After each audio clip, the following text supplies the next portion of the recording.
Good morning, everybody, from Captain Naps. Welcome to another Twitch stream of Pilot's Life here with me, Captain Naps, flying live on the VATSIM network. Today, as you can see, we now have the correct livery loaded. And we have our American Airlines 737-700, courtesy of PMDG, parked here at the gate in New York's LaGuardia Airport. I don't know how many of you recognize this airport anymore because it looks very different than it did before, but this is New York's LaGuardia Airport. First off, I just want to start with a quick little blurb about last night where we tried to get this sim flight going, and we had a little bit of an issue. By a little bit of an issue, I mean after 3 attempts to start the sim, I still could not get everything to function. The plane would not load correctly.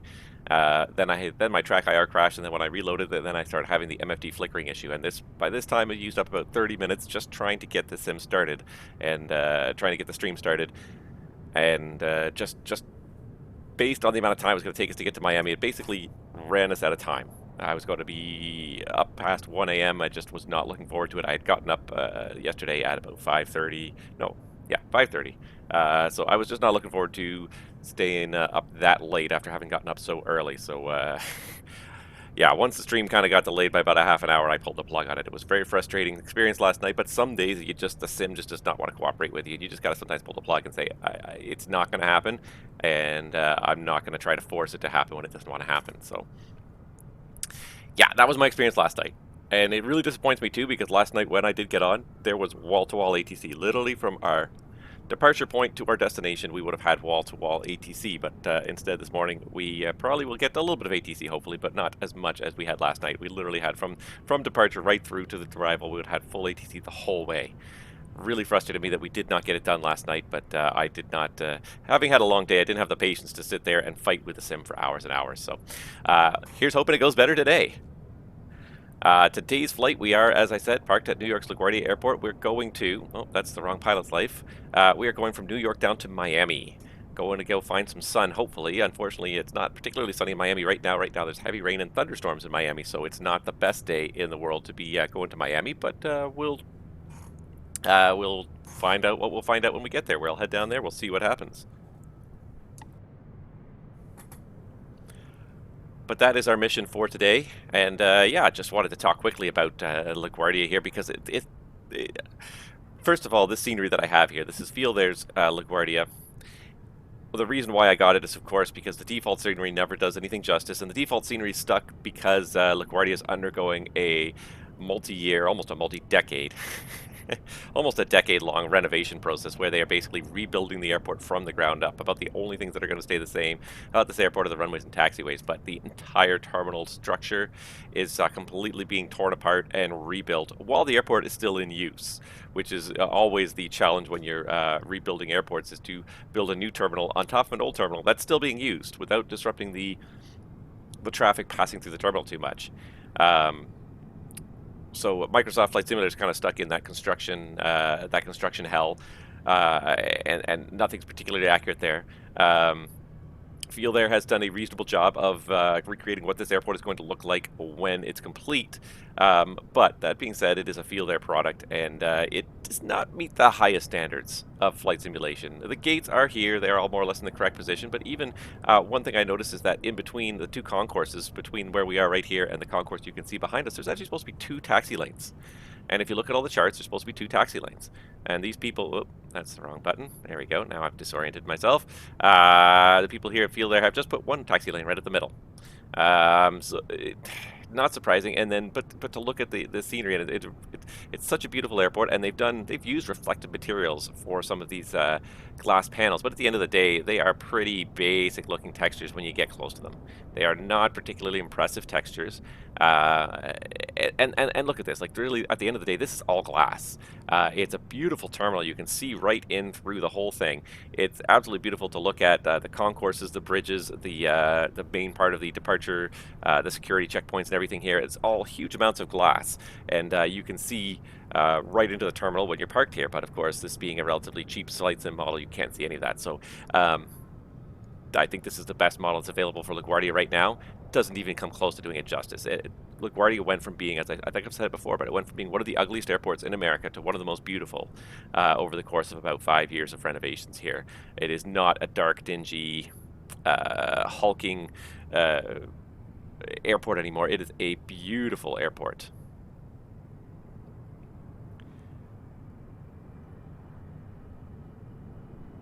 All right.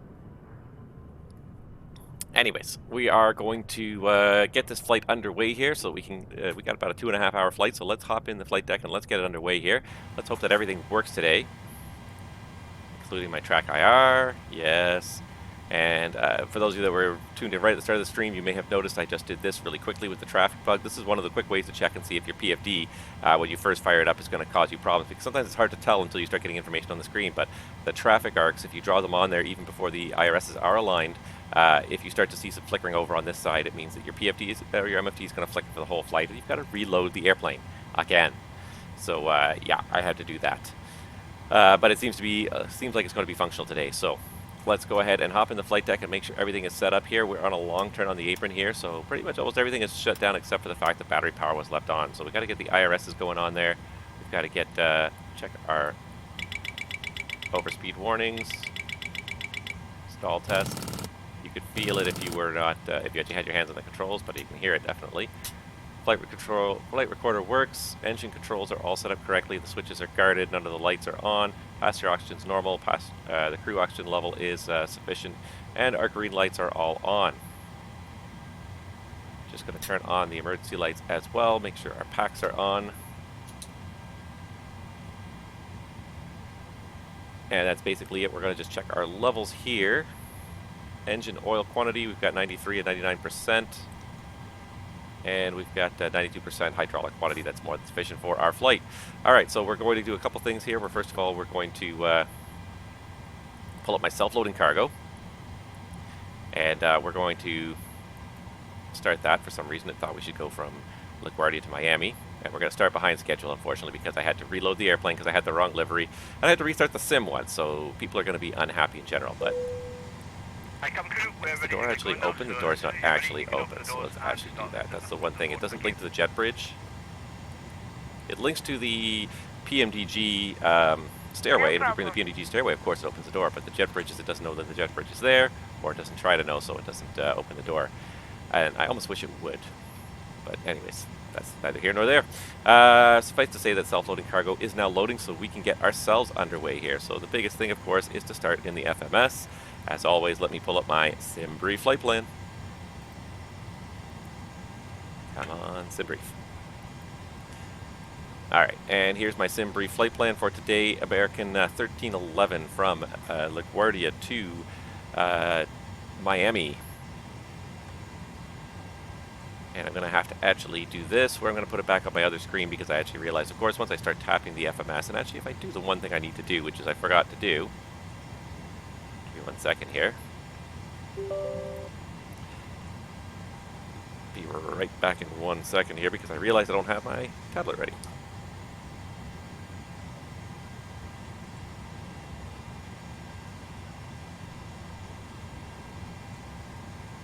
And I also realize, as I am sitting here, that I have not yet turned on my webcam. And I know you guys want to see me. So there we go. Hey, good morning, everybody. Welcome to another flight with Captain Naps. Alright,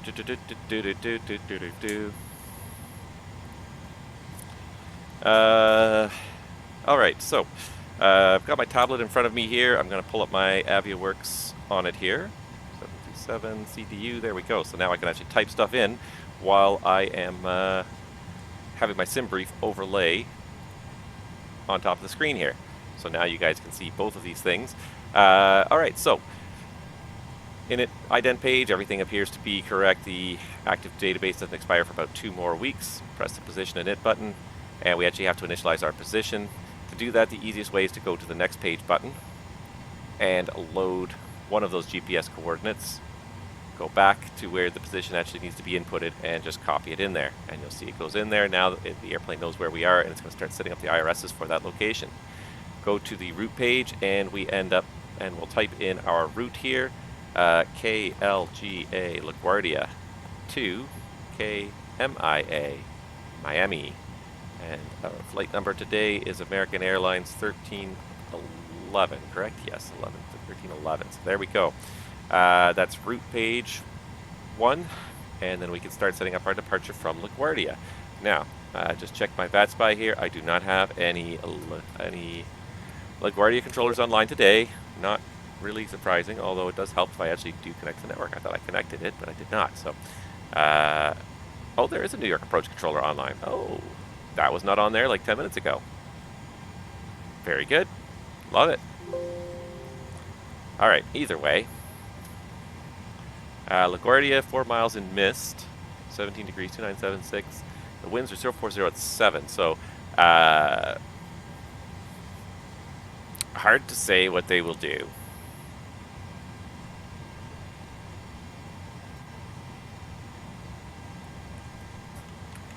So let's just reach out to the controller.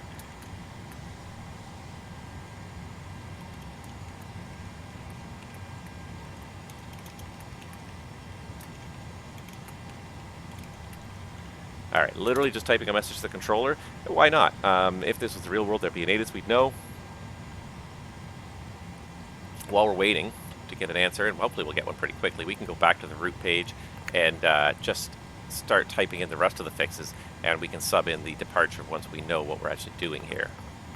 So we're going to go out via White, North 40, West 74. Why is there 2 whites here? So there's 2 whites, and they're very close together. Normally you can figure out where you are, which one's correct. And he says we're departing 1-3. Awesome. So what you can do is scroll through your SimBrief flight plan and see which white we've actually got here. North 40 by 7415.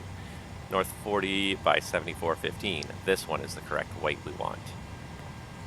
The top one is the correct white we want. And now we can do departure. LaGuardia 1-3. And I believe we can plan on the Nathan's 5 if we're going that direction. But we can always change it later if we need to as well. Alright, so back to our route here. After White, we're doing Jet 209. As far as SBY, I honestly don't know what SBY is off the top of my head. Kemper, DIW, and then Hogue for the Bonefish. DIW. Try not to say too many things, otherwise I'll forget what I already said here. Hogue with 2 G's, that's it. For the Bonefish 1 arrival into Miami, planning 8 right according to SimBrief. So let's go with that for now until I find out something better. ILS 8 right. Bonefish 1 for the 8s. Hogue transition. Boom, route's in there, activate and execute. And we now have our route. Alright, alternate destination, we could put that in there. I have never actually really put this in here before, but I'm going to put this in here. We have 2 alternates today. I have MCO and I have Daytona Beach. Why do I have 2 alternates today? Because the weather in Orlando is not looking great. So Daytona Beach was the initially selected alternate. I went with Orlando just because it's a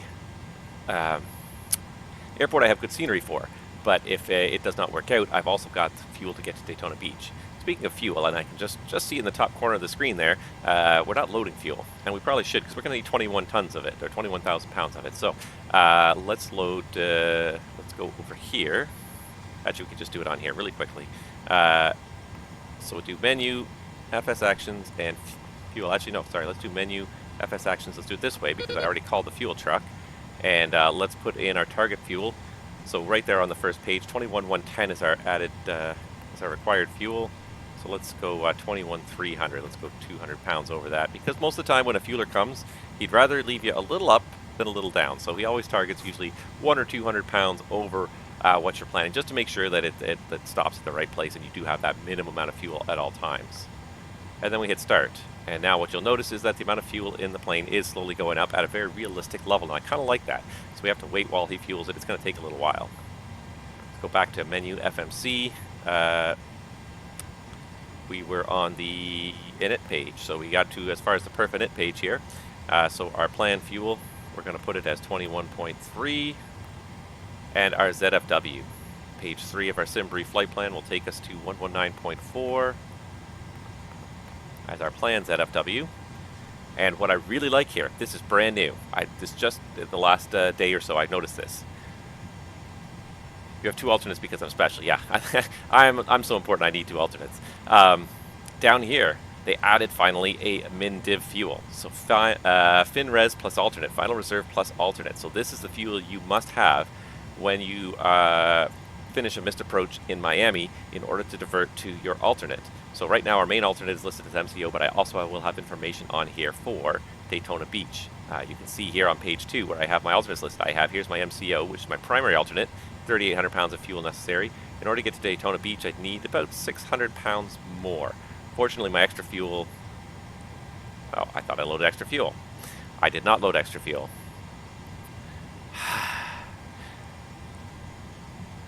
One of those mornings. I'm still flustered from last night when things did not go well. So I did not load any extra fuel, so we're definitely going to tell that fuel guy to load even more fuel. We need at least 600 pounds extra. Normally we put about 2,000 pounds extra, so let's call it 23.3. So let's go back to fuel, and let's go. Nope. What am I doing? Wow. I'm just having one of those mornings. Maybe today was not a day I was meant to stream either, because it just feels like I'm having one of those mornings here. And I can't, yes, I can change it. I wasn't sure if I could change it, but it looks like I can change the fueler while he's fueling. So hopefully it'll stop at 23.3. Remind me to check that we do have 23.3 before we leave. That will give us enough extra to definitely get to Daytona Beach if we need it. Okay, back to where we were. Menu, FMC, init. So now our planned fuel is actually 23.3. And our reserves, as I said, is actually on there now. So 6,054, so we'll call it 6.1. We must have 6.1 when we leave Miami to go to our alternate of Orlando, or else we will not have sufficient reserves when we land in Orlando. Cost index today of 24. Cruise altitude is planned at 36 initially. After Kemper, I see a step climb up to 380, so we'll try to remember to do that. And I say try because it's very easy to forget. And I may play with this FMC a little bit later and see if it'll do what I want to do. But right now, let's just get this flight underway. So we've got our average winds in there. We can execute all that performance data and N1 limit. And again, I'm going to go to my quick little app. Last night was not a great night, Phil. Basically, at the end of the day, I had to reboot the sim 3 times. And it still would not function correctly, and I basically felt like I just did not have enough time to finish a flight down to Miami without it going like ridiculously late. It was a very frustrating experience though, because I tried like repeatedly to try and kind of get it to work, and it just did not seem. Every time I restarted the sim, something else seemed to go wrong. Track IR crashed on me. Track IR ended up crashing on me. I started getting the flickering PFD problems. Like, just, it was a never-ending litany of things going wrong. So my planned takeoff weight today is 142,700, and I'm just using my takeoff calculator app on my phone to come up with a N1 power setting of takeoff 1 and a temperature of 26 degrees, D-rate temperature of 26 degrees. And last but not least, we're planning a flap 15 takeoff. It's a bit of a shorter runway. Just tap the CFG key to get the CFG there.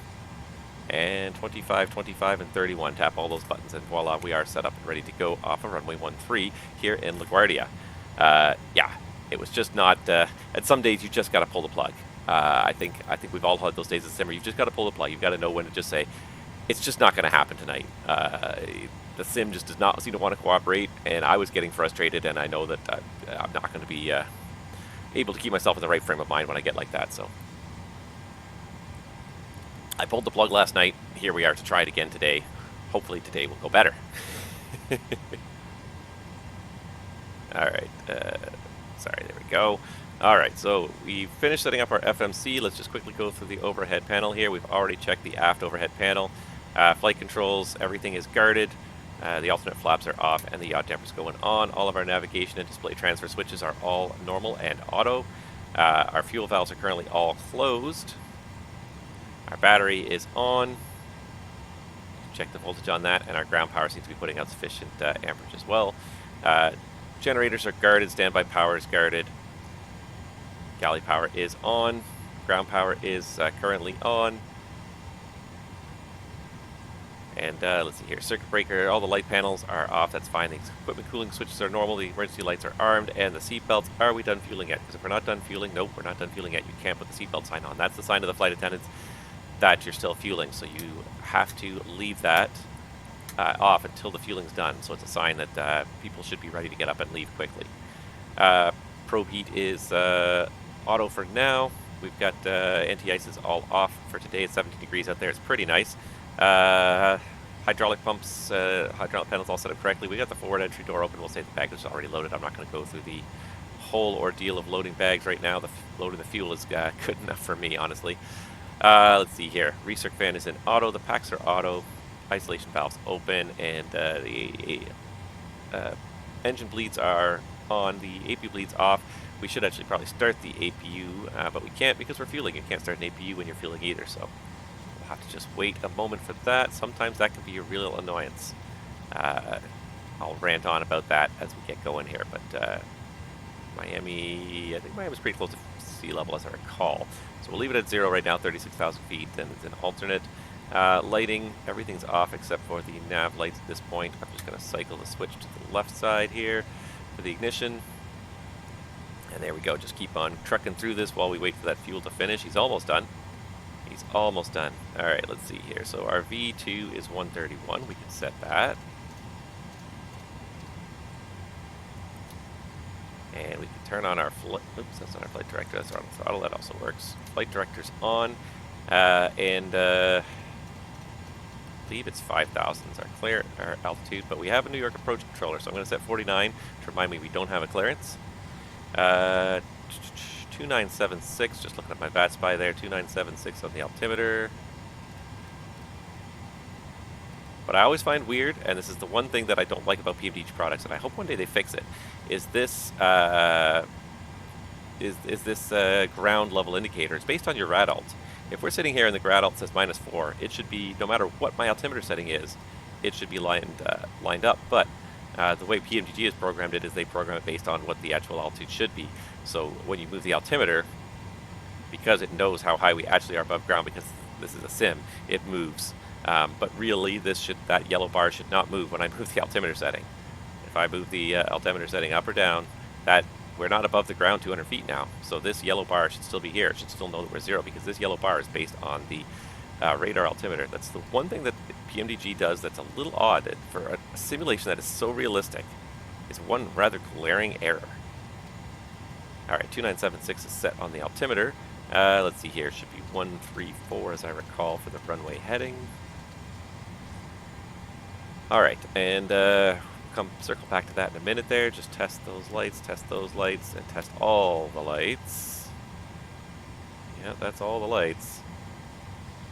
Oh my god, so many lights. Alright, and it looks like our fuel truck is done, so if we can release him, we can start doing stuff like turning on the seatbelt sign and starting the APU. So we're ready to go in a couple minutes here. Let's see here. Auto brake to RTO. The GPWO switches are normal and guarded. The landing gear is down. Let me just check my controls are all configured correctly here. Thank you, Noisy Quadrant. Slowly saving my money for that Honeycomb Bravo. Brakes on. Stab trim switch is all normal. Fire test. What I find is actually easier is if you turn this way, it gives you a little bit bigger.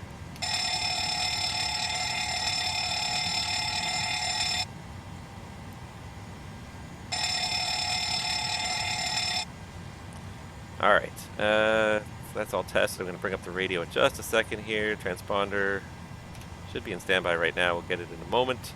Alright, and Let's tune in New York approach 2812. Oh, he does have a LaGuardia 8 is up. I didn't even notice the LaGuardia 8 is up there.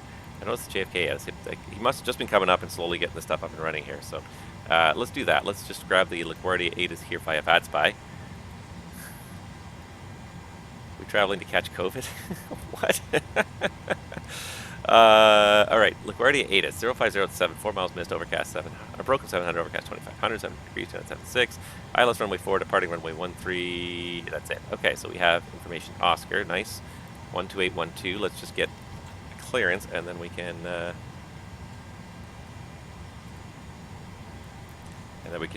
make sure we're set up and do a briefing.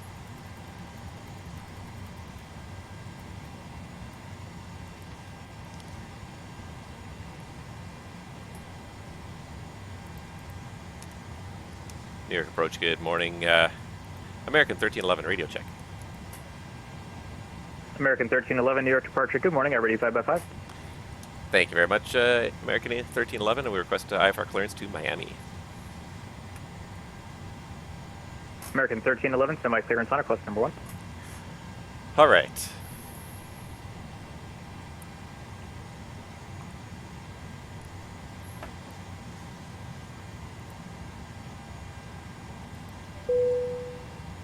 We're just about set up here, so we're happy for you to close the doors once everyone's on board. Thank you. ATC at 9:40 a.m. I'm pressed. Yeah, me too. Okay, great. We're almost done. All right. I'll put LNAV, VNAV on there. And I'm going to start pulling up some charts here anyways. Make sure I'm doing things correctly. LaGuardia. Chart list. LaGuardia chart list. All right.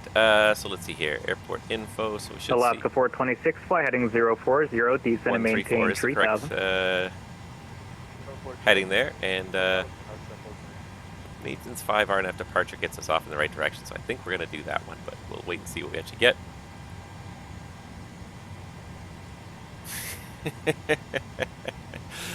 Self-loading cargo needs more accents. Yeah, self-loading cargo sort of has really kind of stagnated, and I hope that the new version comes out soon, but even the Discord was frozen. You can still look up stuff on there and download packs that were already posted, but nobody can post anything new, so it's a bit disappointing. Because I like it as a system. I think it's a fairly well-designed system, but yeah, it's a little disappointing. I'm a little bit, my passengers are a little bit unhappy because they're a bunch of New Yorkers and we're late leaving. And if there's one thing New Yorkers like, it's being on time. I used PackX back in the day, and I never liked it as much. I thought self-loading cargo was a little bit more interesting, a little bit more interactive. But yeah, I've played with PackX a few times now, and I'm starting to like it more and more now. So now that self-loading cargo has stagnated, it seems like PackX may be the way to go. I don't know. I haven't made up my mind. I haven't changed my opinion, changed my primary tracker yet, but... Alright, what's this guy doing to me here? I'm just sitting here at the gate waiting. Alright, well, while we're waiting for stuff, we can do other stuff here. Like get the APU generator online and take off the ground power. Alright, let's do this. Can release the ground power. And that sounds like the door's being released. And let's do a pre-flight check. Alright. Pre-flight check. Oxygen is tested 100%. Navigation, transfer, and display switches are all normal and auto. Window heat is on. Pressurization mode selector switch is auto. Flight instruments, we've got New York approach, good heading day, 099 and Victor altimeter Romeo. 2976. Direct convert on Parking brake is set and the engine start levers are cut off. The pre-flight checklist is complete. We're just about ready for the start checklist. We just Lot need 8 planes. Victor Romeo, New York approach, good morning. Expect vectors for the ILS, runway 31 right approach, the Kennedy, altimeter 2977. 2977, altimeter unexpected. The other thing we can do is, of course, make sure that we actually have accurate information on our perf and end page here. So let's go back to our payload page and let's go to our perf page. So our actual ZFW is 109.3, so it's a fair bit less than what SimBrief estimated. And that's going to require us to update our takeoff speeds here, 20, 20, 26, which is actually good because LaGuardia's got that short runway. We're going to eat it up real fast. It's good to be able to take off even faster. All right, come on, New York. What are you doing to me here? Cockpit to ground. Go ahead, flight deck. We will be ready in a minute. Roger. All right, here comes the tug. Almost everything's in position. Just need this clearance here.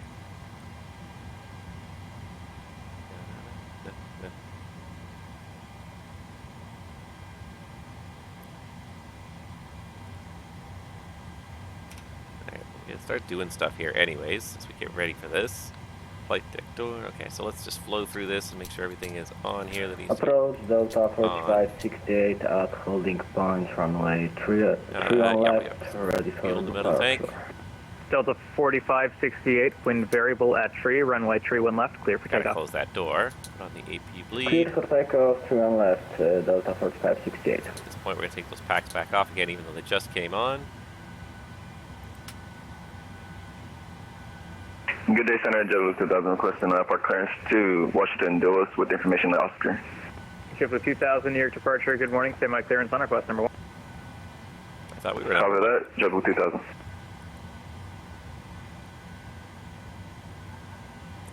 We're literally ready to start. We're just waiting on this clearance. Should have called him sooner.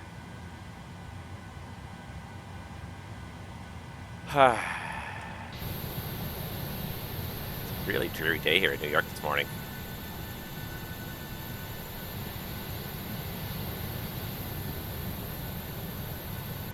I don't want to bug them. I hate bugging people. I'm sure they're doing something important.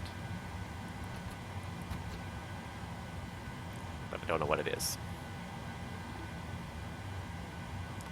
Oh well. Yeah, he forgot me. Yeah. Just politely text him.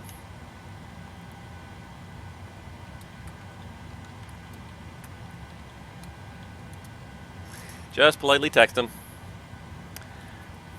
Yeah, I don't know if my PACX is even up to date. I wonder if it's even up to date. It's an Orbex now, I think, right? I think PACX is now run through or updated through the Orbex store. I haven't even I've been checking to make sure it's up to date, so I should. Oh, there we go. All right, so we got the pre-departure clearance. So let's see here. Pre-departure clearance, start 1346, American 1311, going 738, route LaGuardia, Miami, squawk 1043, so let's just do that. Lufthansa 401, requesting push and start. Lufthansa 401, heavy push, back end, startup at your discretion. 1043, Start, flight level 360 approved route is 10 is 6 to White Jet 209's SB Kemper, all that. Departure frequency 2812, restrictions 5 minutes, top altitude 5000, departure frequency 10 is 6. Plan runway 13 for departure, contact New approach 12812. Flight A Victor Romeo, taxi descend and with maintain assigned squawk 900,000. code and the current 8 is code only. If you have any questions, contact 12812. Okay, so we're on the 10 is 6 now, and top altitude 5000. Runway So 16, taxi via Alpha. 5000. And let's go and make sure we have the tennis 6 here set up. So LaGuardia, tennis 6, off of 13, execute, legs, that should all get in there. And let's just do this briefing really quick. All right, well, the taxi out for departure runway 13 will be as instructed by the ATC we have available to us this morning. We're parked here at gate 41, so we're going to probably go out lane 6 or 7. And then I would expect we're going to go 12,000. potentially Juliet Bravo Papa crossing 04 for 13, or as otherwise instructed by ATC. This whole area is a hotspot. Turn left heading to taxiway, so just be very careful through here and make sure we hold turn short left those heading to runways. intercept runway 31. Since the 10 is 6 departure, New York LaGuardia 10-3 Echo. I'm just going to make this a little wider so I can see it. Alaska 426, turn left heading 340, intercept runway 31 right, localizer. Resize. All right, 10-3 Echo. Notes, DDR, GPS, radar are required, are not required for turbojets. 5's not applicable. Strict compliance to track and altitude restrictions mandatory. All aircraft flight vectors after tennis, and none of those other notes apply. Do not for the ILS runway 31 right until after approach, passing Kennedy chutes and altimeter traffic file over Big E, Elliott Land, that's not 2976. us. All right, so climb heading 134. Let's just look down and make sure this is what it says. 134. to intercept a course of 050 to cross Chutes at or above 3000, then on track 039 to cross Tennis at or above 5000. Then on heading 045, expect vectors after Tennis, maintain 5000 assigned by ATC, expect clearance to file altitude 10, flight level within 10 minutes of departure, top altitude is 5000. So we got the 134 heading until we get to 050 to turn Chutes, left heading 220 120. above 3000, Tennis above 5000, Left 045 vector around to white. White's way down here. 58. That's it. Terrain around here is 3,000 feet to clear Manhattan. The weather is, it's foggy, but it's good enough to get back in. The operational, no MELs on this aircraft, no NOTAMs. And that's basically it. Noise abatement, just follow the SID. And max landing weight. Alaska 426, 7 miles from Dulab. Maintain 3,000 until established on the localizer. Cleared ILS from runway 31 right Before approach. start, checklist. Flight deck door is closed and locked. Fuel, we've got 23.3. Alaska 426, and maintain pumps 180 are on. knots or greater until Passenger Dulab. signs are on. Windows are locked. MCP Flight is 8 Victor Romeo, V2 descend and 126, maintain heading 5,000. 134, altitude 5,000. I might 5,000, turn him Lieutenant down Colonel. just a hair. Takeoff speeds are V1. Should be on takeoff here still. This should be on the... Actually, let's just make sure I've taken off the shocks before I do anything else. Helicopter 825 Bravo Shocks are Tango. removed. And then this should be on. Helicopter The leg 825 Bravo Alright, Tango V1, near approach. 120 VR, 120 V2, 126. Bravo CD3 Tango flights is complete. 3 Rudder and northwest aileron Alpine trim. Tower Let's just make sure that 1,500 Skyline southbound. it's set 4.86 for takeoff here. There it is. And rudder and aileron trim are free and Helicopter 0. 825 Bravo Tango, squawk Taxi and takeoff briefing is 1024, complete, the and the LaGuardia anti-collision altimeter light is 2976. on. Before it starts, checklist is complete. 0242976 Bravo Tango. We are ready for pushback and engine start. Lufthansa 401 requesting taxi. Roger. Release the parking brakes, please. Descends 401 heavy, squawk normal. Brakes are released. Pushing back. All right. Normal, Lufthansa 401. And we're underway. Let's just switch to that external view for a moment here. And it's been one of those days where it won't turn for me. But if I put this one on. You are clear behind, Delta 45, and you 68, can start proceed your direct wavy. engines at your discretion. Direct Starting engine wavy, 1. 4568. There we go, that'll do it. Let's just go this way a little bit and then back the other way just to line ourselves up with the center line. Alaska 426, wind variable at tree, runway tree 1 right, clear to land. Something like that should work. Helicopter 5 Bravo Tango, radar contact and there's my 12 miles flashing north of PFD. LaGuardia Airport, clear to enter Bravo I'm going to just airspace. ignore that. At least it's Join on the the Skyline route co-pilot south, side, not proceed the directed towards pilot Washington side. Bridge, join the Skyline route southbound, It's so maintain weird and VFR random at how 2000. sometimes it's on one side, sometimes it's on Into another side. the Bravo Skyline route southbound, direct to the bridge. Stop, 2825 Bravo Tango. Flight 8 Victor Romeo, descend and maintain 4,000. 4000, Lieutenant Colonel. Pushback complete. Set parking brakes, please. Brakes are set. Flight 8 Victor Roger. Romeo, flight Okay, heading the tow bar is 260. disconnected and the equipment is clear. heading We will see you on the 260, right-hand side with the pin. You're clear to disconnect and go to hand Delta signals. 4568, leaving my Thanks. airspace. New Have a York good Center is flight. See you offline. later. Radar service terminated. Frequency change approved. Have a good day. Yeah, no, I know PACX is TFDI, Thanks for service, yeah.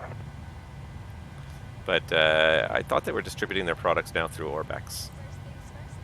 Or they had just still using, they had their own installer, didn't they? Alright, it's normal start on 1, starting engine 2. Lufthansa 401 requesting taxi. Actually, I don't think I've run that installer in a long time. Lufthansa 401 heavy, runway tree 1 I'm looking forward to that taxi MD-11 left too, on though. Bravo. Is the MD-11 that the Juliet. PACX is working on? Or Zulu. PACX that Cross, TFDI runway is working 22 on. right. Taxi to 31 left via Bravo, Juliet, Zulu, and cross runway 22 right for Lufthansa 401. Delta 3214, descend and maintain 16,000. Yeah, I feel like PACX might be in the store now, in the Orbex store. But I may not have installed it through the Orbex store, so it may not even know that it has to update that. I'm going to have to look at that more carefully. DC 1123, wind 0504, runway 16, clear for takeoff. Alright, just looking for a good start here.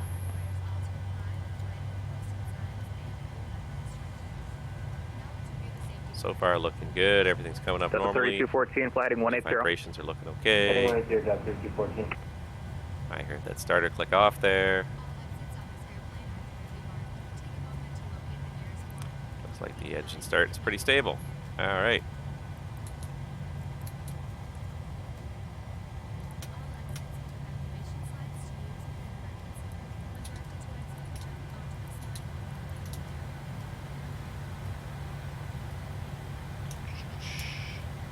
So much stuff to do in this airplane sometimes. And then we got a flap 15. Yeah, all the way over here. I don't notice that, and that's the one good thing is I don't notice this over here. Alright, verify takeoff speeds. Thought I did. Lots of 426, welcome to New York, exit left enable and safe parking. Yeah, they're all the same.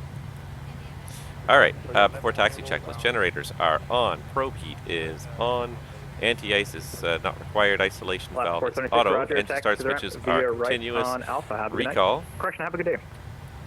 checked, auto brake is RTO, engine start levers are the idle detent, and the one thing I didn't do, of course, is check the flight controls. Flight control check, elevators, ailerons, and rudder. Like that, and the ground equipment is clear. The after start checklist is complete. Flight 8 Victor Romeo, fly heading 280, intercept runway tree 1 right, We're gonna go ahead and taxi up to the bottom of the alley here because that's really where ground control starts anyways, and let's just check that it does say end flight, so it does know that we are flying. Alright. And I'm back to having 2% of people on my flight happy because New York is just impossible to please. We left, we did leave about 20 minutes behind schedule, so I get it. Not ideal. Not ideal.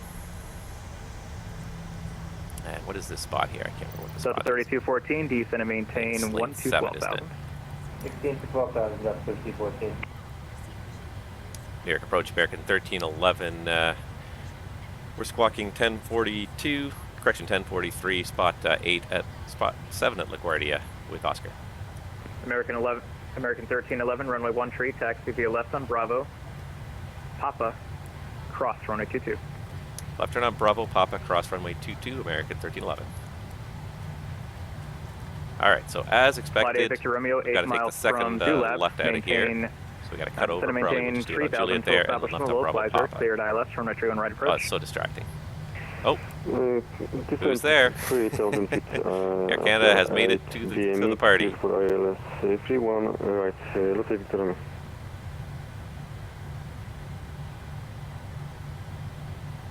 Alright, and one thing of course we should do by now is have the taxi light on.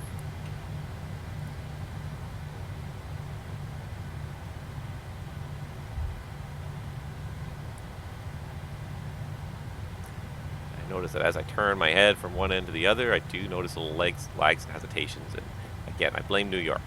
New York is just such a crazy, complicated city. No flight sim has ever been able to handle it really well. If ever there's a place that's going to bring your flights into your knees, it's New York. Helicopter 825 Bravo Tango, roger. Alright, so this is Bravo, and then if we continue straight on Bravo, it becomes Papa. Bravo turns to the left, but if we go straight. PSA 1123, turn left heading 250. Left 250 now for PSA 1123. Alright.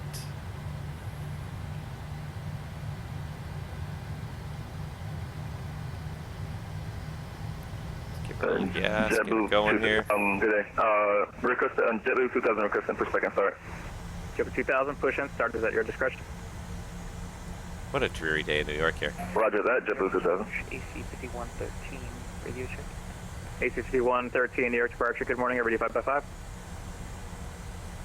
Morning, AC 5113, requesting IFR. I don't know their line at all. AC 5113, stand by clearance on request number 1.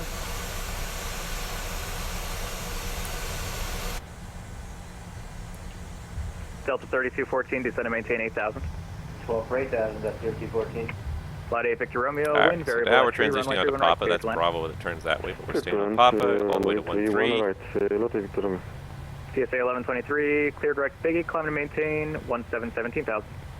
Vector Biggie for 17,000. So cleared to cross runway 22-4.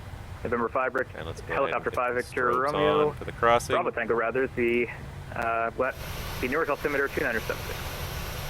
76, Bravo Tango. I feel like the strobes would not get people's attention in this sim. It's a pretty dim light there. In the real world, they're pretty bright. They even during the daytime, they'll get your attention if they're on. If you're close enough.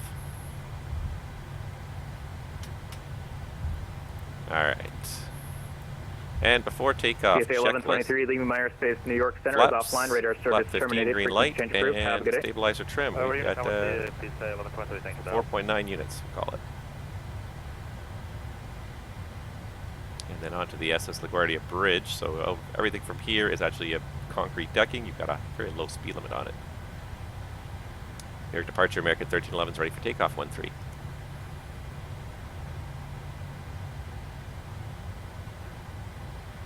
American 1311, wind 050 runway 13, clear for takeoff. 13 clear for takeoff, American 1311. Wow, water level looks really high here in LaGuardia today. It's like pretty much at the level of the runway. Oh, flight signal. New York approach low. It's not a perfect world. 35 radio check. Alright. So strobes on. Canada 7. Clear left. 35, New York, cover deep. And right. Roger, thanks. Set up 32, 14, turn left heading to 130. Heading 130, up 3214.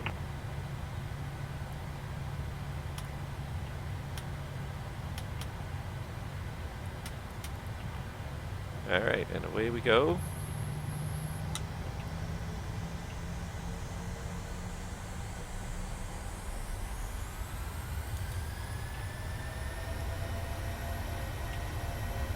I hate it. It flicks off without me doing Taboo 2000 requesting taxi to runway 13. Alright, there it is. Meeting us. Taboo 2000, runway 13, taxi via Echo, Alpha Alpha, Papa, cross runway 22. Echo Alpha Alpha cross Papa to runway 22. JetBlue 2000.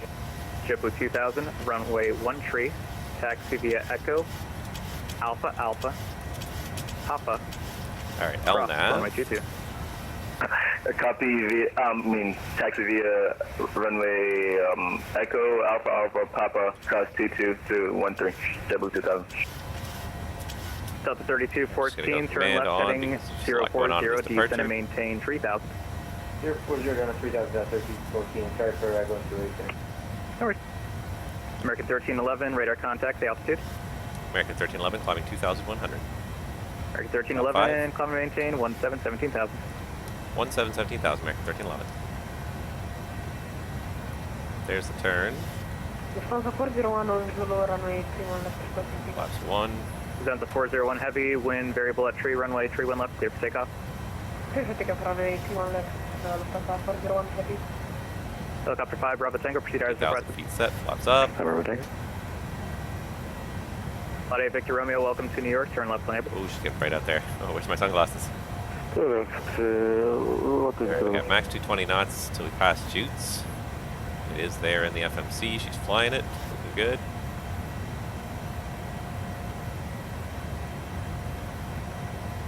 Alright, Ben, let's go ahead and do an after takeoff checklist.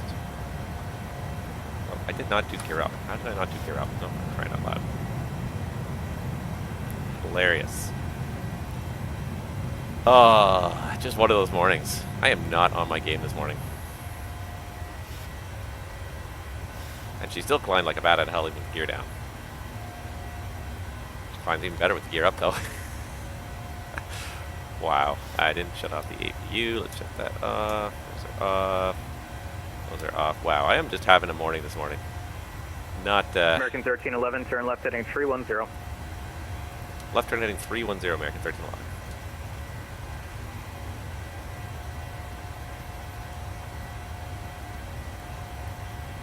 Alright, heading 310. Wow, I am just having a morning this morning.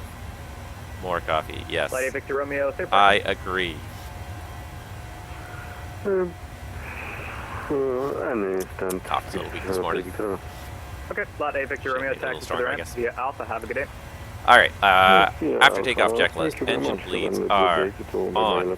Packs. Auto.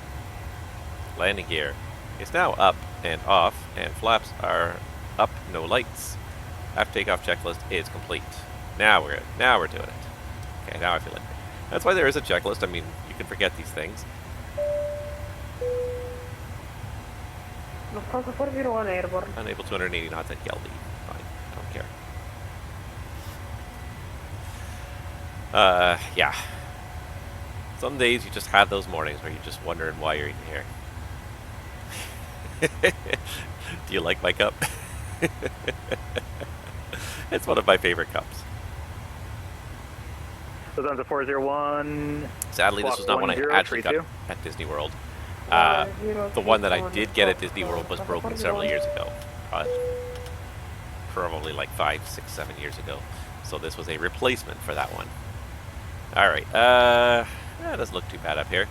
Alright, yeah, go ahead, belts off. Alright, so 10,000 lights are off, belts are off, and, alright, it's on this here. Pressurization, looks like the cabin altitude 401, radar contact, climb remains, climbing, altitude. differentials increasing to 4.4. Cabin's pressurizing, and last but not least, Lufthansa 401, climb and maintain 15. as I attempt to be more and more realistic every time I fly online here. JetBlue 2000 crossing runway 22. Should be guard on number 2. American 1311, turn left heading 220. Left turn 220, American 1311. Alright, getting turned on course here. 220 and 21.5.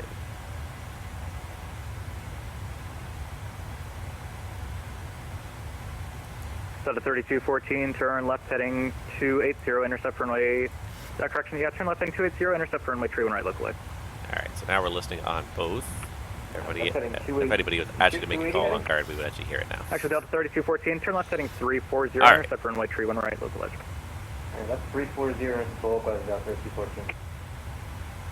We're underway. On our way to Miami, we've got to exit the New York Terminal airspace. Not waypoint stations is what I'm looking for. You can put airports in there if you want. And there's the exit point white, which is just south of BLM, and I feel like I know that one, but I can't think what it's. Lufthansa 401 heavy, turn left heading 060. Might have been to that airport before. I've been to a lot of airports in my life. I came to that realization the other day. Is Donald the co-pilot? Wow. Thanks, guys. Thank you for your faith. Delta 3214, 7 miles from Zulab, maintain 3,000. All right, that was 16,000 climbing 17,000. Thank you guys so much for your faith that we're going to get this done. I think we'll get it done somewhat.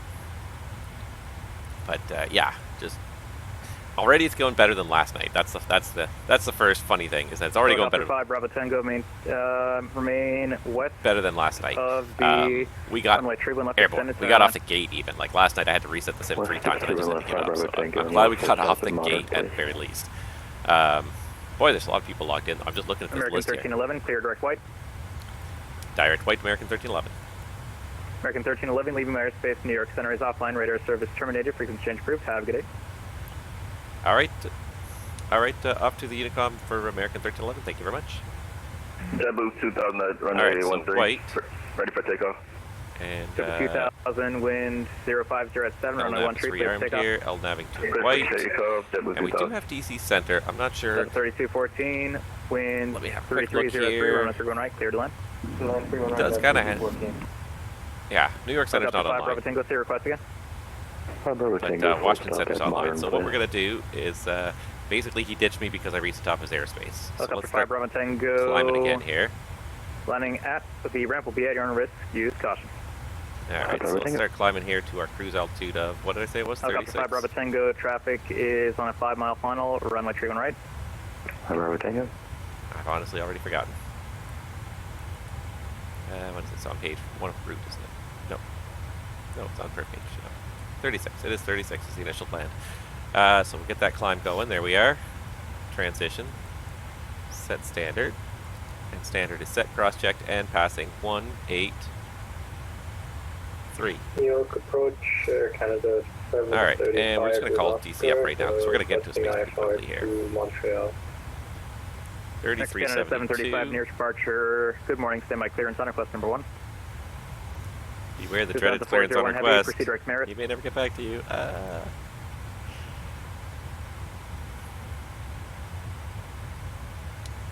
Washington Center, good morning. American 1311's with you in the climate at LaGuardia, 19.6 for 360.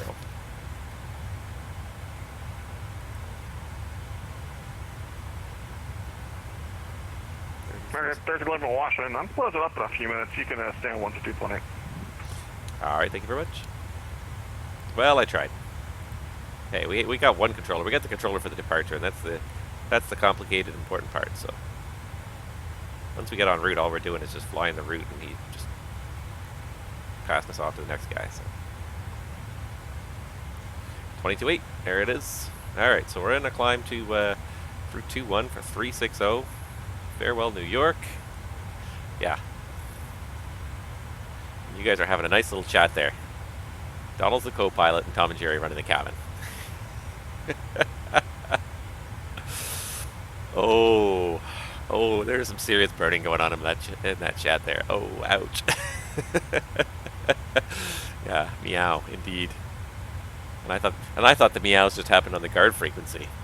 No, apparently they happen in my Twitch chat as well. Okay, but we're underway. All right, we made it airborne. Let's just have a quick little look-see here at how our time is doing for us here.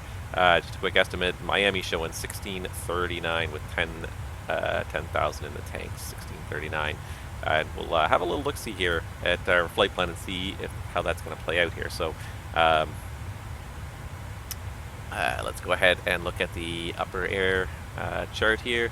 And as we go further south, we got a little bit of a strong headwind component here at the LaGuardia end. But as we go further south, initially at 30,000, that's 30,000, that's 34, that's 39. So initially it's going to drop off. And then as we get close to Miami, it's mostly a crosswind, but it is a bit of a headwind component. It is going to pick up again as we approach Miami as well. That last third of the flight there, it's going to pick up again. So we'll probably gain a little bit of time here. Right now we're showing 55, 56 knots. It'll probably drop off as we go here. And yes, we absolutely do need to go flying sometime. Yeah, after your move. In the meantime, we're going to go flying without you. Like we said the other day, I'll just live stream it for you as well. I'll live stream it on a private channel. But yes, we do need to go flying. I feel like I've been very disconnected lately, and yeah, I'm looking forward to doing that. We need to do that. Take that 320 737. Captain Mickey, Captain Shrek, and Captain Cinderella need to hit the air. All right. Well, at least I get to be Mickey. That's reasonably respectable.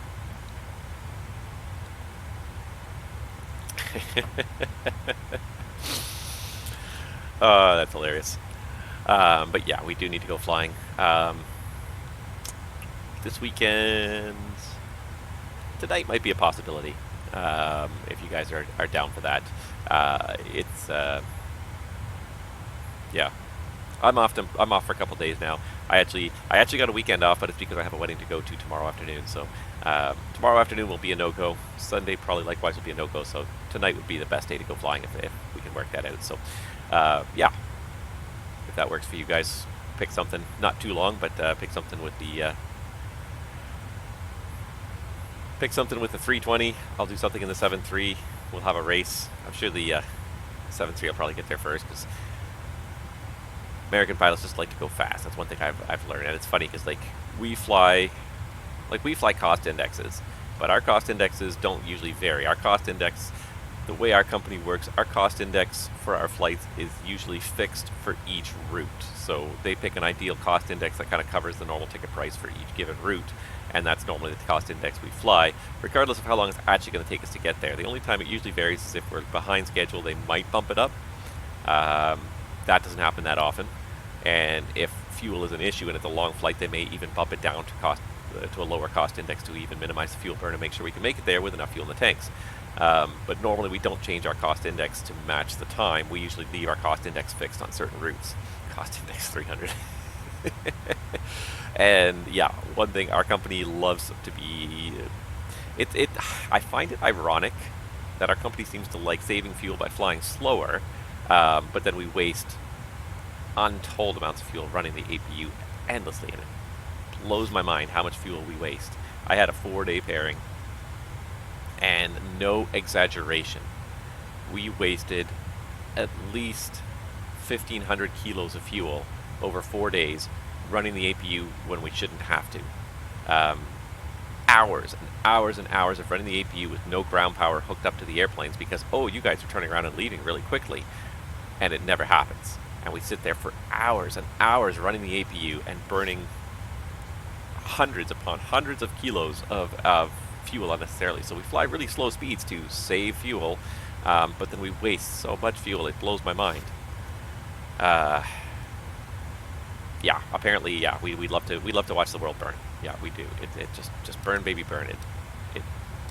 It bugs me because I realize that as an industry we do have to burn fuel to get from place to place, but there's doing it efficiently and doing it inefficiently. There's wasting fuel, and then there's using the fuel that's necessary to get from point A to point B without using excessive fuel. Unfortunately, I am one small cog in a very big machine, and with not a lot of influence, surprisingly. So yeah, I was floored by this one pairing, and I started adding it up. I started writing a little note on every flight sheet in the corner, noting how much fuel on each leg we had burned in excess of what we should just running the APU, and it added up to literally 1,500 kilos over the course of 4 days. So it just blew my mind. But it's all part of the problem with just being understaffed, and everyone thinks, well, you're in a rush, you're behind, but we also don't have enough staff for you to depart. So we're going to assume you're going to depart really quickly, but we don't actually have enough staff to do it. So someone has to continue to support the fuel industry. Nobody needs to continue to support the oil industry, because of looking at what the price of fuel is, they're making plenty of money already. There is no need to go out of your way to support them extra. And that's the thing, like with the price of fuel going the way it is, like this has got to be costing the company a pretty penny that could be better spent elsewhere. That's the thing those are the two things that bug me, is primarily the climate and environmental impact of running APUs unnecessarily. I love that in European airports it's a mandate. Excuse me. I love how at European airports it's a mandate.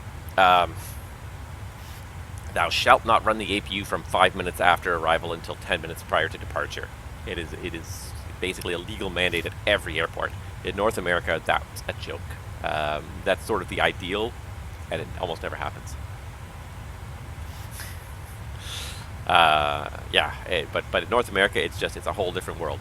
Nobody seems to care about that sort of thing, about burning the APU when you don't need to. That's the thing. Like, I will gladly burn it when you need to. If the ground power is broken at a certain gauge, sure, okay, fine, we'll start up the APU. It's kind of a necessity.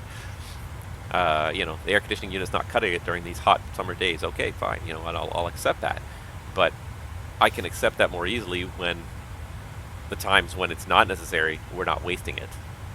But I tend to resist using it because I know we waste it so much, and I kind of want to average it out a little bit better. Push the average a little lower. It's very frustrating sometimes.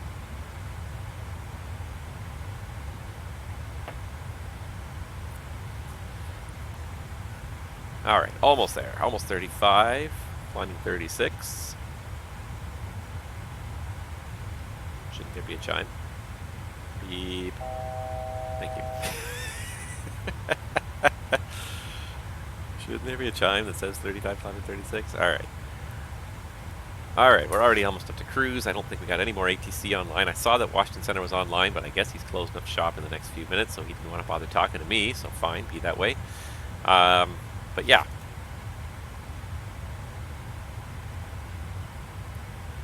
So here is here's my SimToolKitPro with our map of our flight today here. Obviously, here we are. This is one of the weird things I've noticed about SimToolKitPro. For some reason, it doesn't collect information about the heading correctly from the PMDG product. Every other PMDG product, it's fine, but for some reason, this one, it's always like canted like 30 or 40 degrees off from the actual direction we're facing, but whatever. I'm not going to complain too much about it. So what we're facing here is this. It looks like a beautiful, beautiful morning in Miami. And there's a lot of airplanes on the ground in Miami there. This is VATSIM, and they've got 1, 2, 3, 4, 5, 6, 7, like 9 people on the ground in Miami. It's a pretty good morning. I'm sure by the time we get there, it'll be vacant. We'll be the only ones there. Yeah, I do like SimToolKitPro. It's gotten so good, and apparently this is version 0.8.14. Apparently version 0.9 is imminent, and apparently there's a whole bunch of kind of user interface updates. The way the menu system is structured kind of changes a little bit to make it a little bit more, I guess, intuitive, a little bit more user-friendly.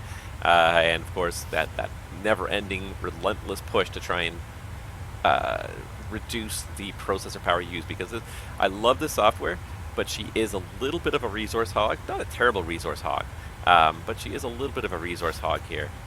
It used to actually have it down here. It doesn't have it down here anymore, does it? It used to actually have it down here where it would tell you what the processor usage was as it was running. I guess I'll just have to check my task manager. Right now it says it's using 0.4, 0.1, 0.2%. That's not bad, but oftentimes, like with the moving map, it'll often get up into the 5% of your CPU range, which is enough that it's making a difference if your sim is hoping to use 90% of your processing power, and then SimToolKitPro comes along and uses 5%. It quickly kind of like, it'll definitely have an impact on the performance. So there's a never-ending push in SimToolKitPro, and I'm glad for that, to kind of continue to have these great tools and this great tracking while reducing the impact on your processor, which is great. I really think that this is one of the best tools for flight tracking. I love the logbook. I mean, checking out my logbook here, it's getting a little bit full. 599 flights for a total distance of 570,000 miles. I have crossed the pond many times. I did my little caravan jaunt up through Japan there. That was fun. And of course, North America, it's just insane. I've just gone everywhere from everywhere. But what I really love about it is that you can do things like this. You can say, hey, show me what I did with this 737 I used to fly for WestJet and P3D, and there it is. That's all the flights that I did on that one particular airplane, which is kind of neat. So let's have a look at, let's see if I can find this one here that we're flying today. Here's the American Airlines A320 that I was flying fly-by-wire before I got the 737 PNDG 737, so kind of flew that around a whole bunch. One of my CRJ 700s. Obviously, there's a disconnect in the flight tracking there somewhere. Encore. I really kind of like that. That's kind of a neat feature that, like, each airplane individually, you can see all the places you've taken it. I cannot seem to find in my list of like thousands of airplanes that I've ever tracked. Can't seem to find this one. Oh, here it is. 908 November. And for some reason, it's not tracked correctly. And like sometimes I will put in the wrong aircraft and then it won't track correctly. But it is kind of neat to kind of look and say, like, there's a history to all these airplanes. Like if you go and look at these top airplanes on the list that I've put 70 hours in this WestJet 737 and P3D. Like, that's a lot of flights there. Lufthansa 747, I went back and forth across the pond a lot of times in that 47.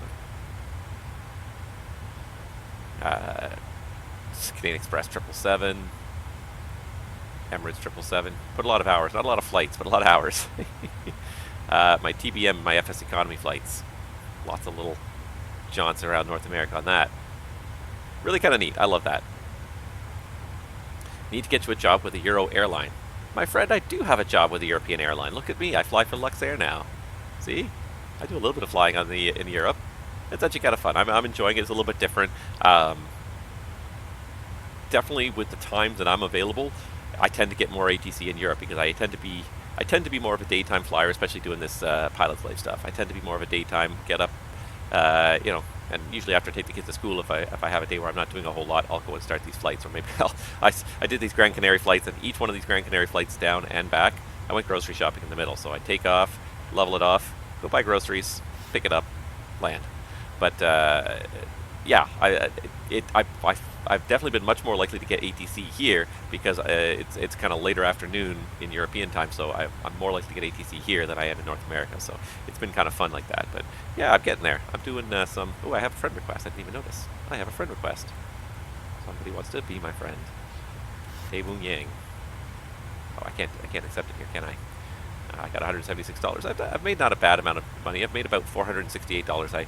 After my type ratings, I had 500 left, so I've made $468 in Pilot's Light version 2, which is not bad. Doing some longer flights picks it up a little quicker, so I'm making some money. Let's go to the community. Let's accept the friend request.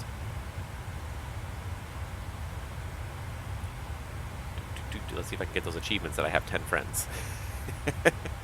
Probably not going to happen. Oh, and Scooby Dooby apparently also wants to be my friend. Didn't even notice that one either, so there we go. I've got two more friends now.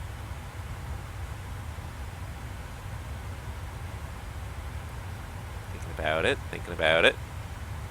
Sometimes it takes a little while. Come on, there we go. Back to the server.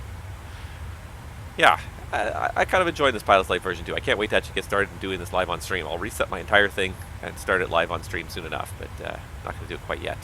But look at this, 24,000 registered flights already, 41,000 hours recorded. It's been, what, 3 weeks? I'm friends with Scooby Dooby. Yeah, I am living the high life here, that's for sure. Alright, how are we doing here? Everything's hunky-dory, cruising along at 36,000 feet. And we're supposed to go up at Kempe. Let's see if I can just get a bead on where a Kemper is here. Oh, it's my next fix here. After SPY. Of course, it is still a long way away. It's about 160 miles. There it is. Yep, 160 miles, Kemper. There it is. So up to 36,000 feet after we reach Kemper. But yeah, yeah, I agree 100%. I think version 2 is just a fantastic build on what they did in version 1. Version 1 was a great idea. They took a great idea, they kind of put it out there at its very basic level, and then they really ran with it. I think it was probably a case of also, it was one of those, it was also a case of one of those things where I think the developers had an idea and wasn't sure how well it was going to play out. Wasn't sure how popular it was going to be, if people were really going to like it, or if it was just something like, oh, this is something I would like to do, but then maybe other people would not like to do it. So I think they did a great job of sort of with version 1 of just getting something out there that people could use. It was fun, but it wasn't. What am I trying to say here? It wasn't overly onerous to develop, so there was. It was a little bit more simple, but it gave a chance to see was there a market for this, and definitely version 1 I think proved that there was a market. So yeah, now we've got of course version 2.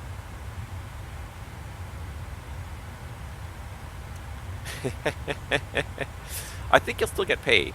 You don't like the idea of not getting paid for flight due to customer dissatisfaction. You will still get paid.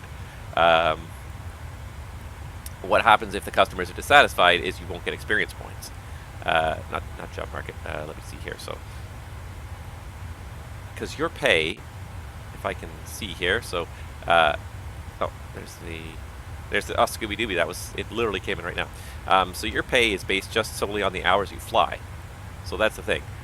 Your hourly salary, if you fly 3 hours from Luxembourg down to Gran Canaria, you're going to get $75. You're going to get that $75 regardless. What the scoring affects is the next job you're going to get. So you'll as you rank up, the experience points build up. You rank up when you get to your next rank. You'll start getting offered better and better salaries. So each higher rank, you need experience points to rank up, and each higher rank will get you better salary. Also, the better your average rating. So the average number of experience points you get per flight, the better that is, the more likely you are to get better paying jobs. So the more likely you are to work at a 3 or a 4 or a 5-star airline instead of just a 1 or 2-star airline if you've got a good rating. So this helps you get a better job. 5 years flying a pilot flight, 0 experience points. You're not doing it right.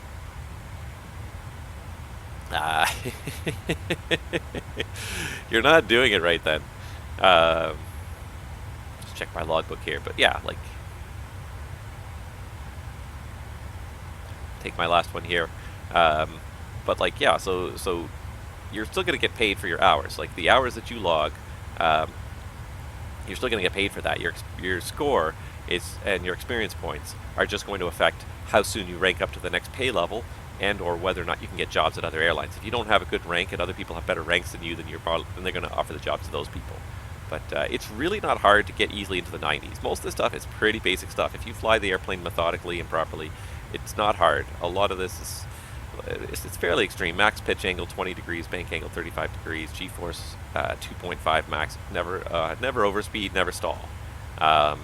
You know, taxi out, nav light on, beacon light on, taxi light on, transponder on, flaps set, max ground speed 30 knots. Like, these are, as long as you're operating the airplane responsibly and following the checklist, it's not hard to easily get 90 points.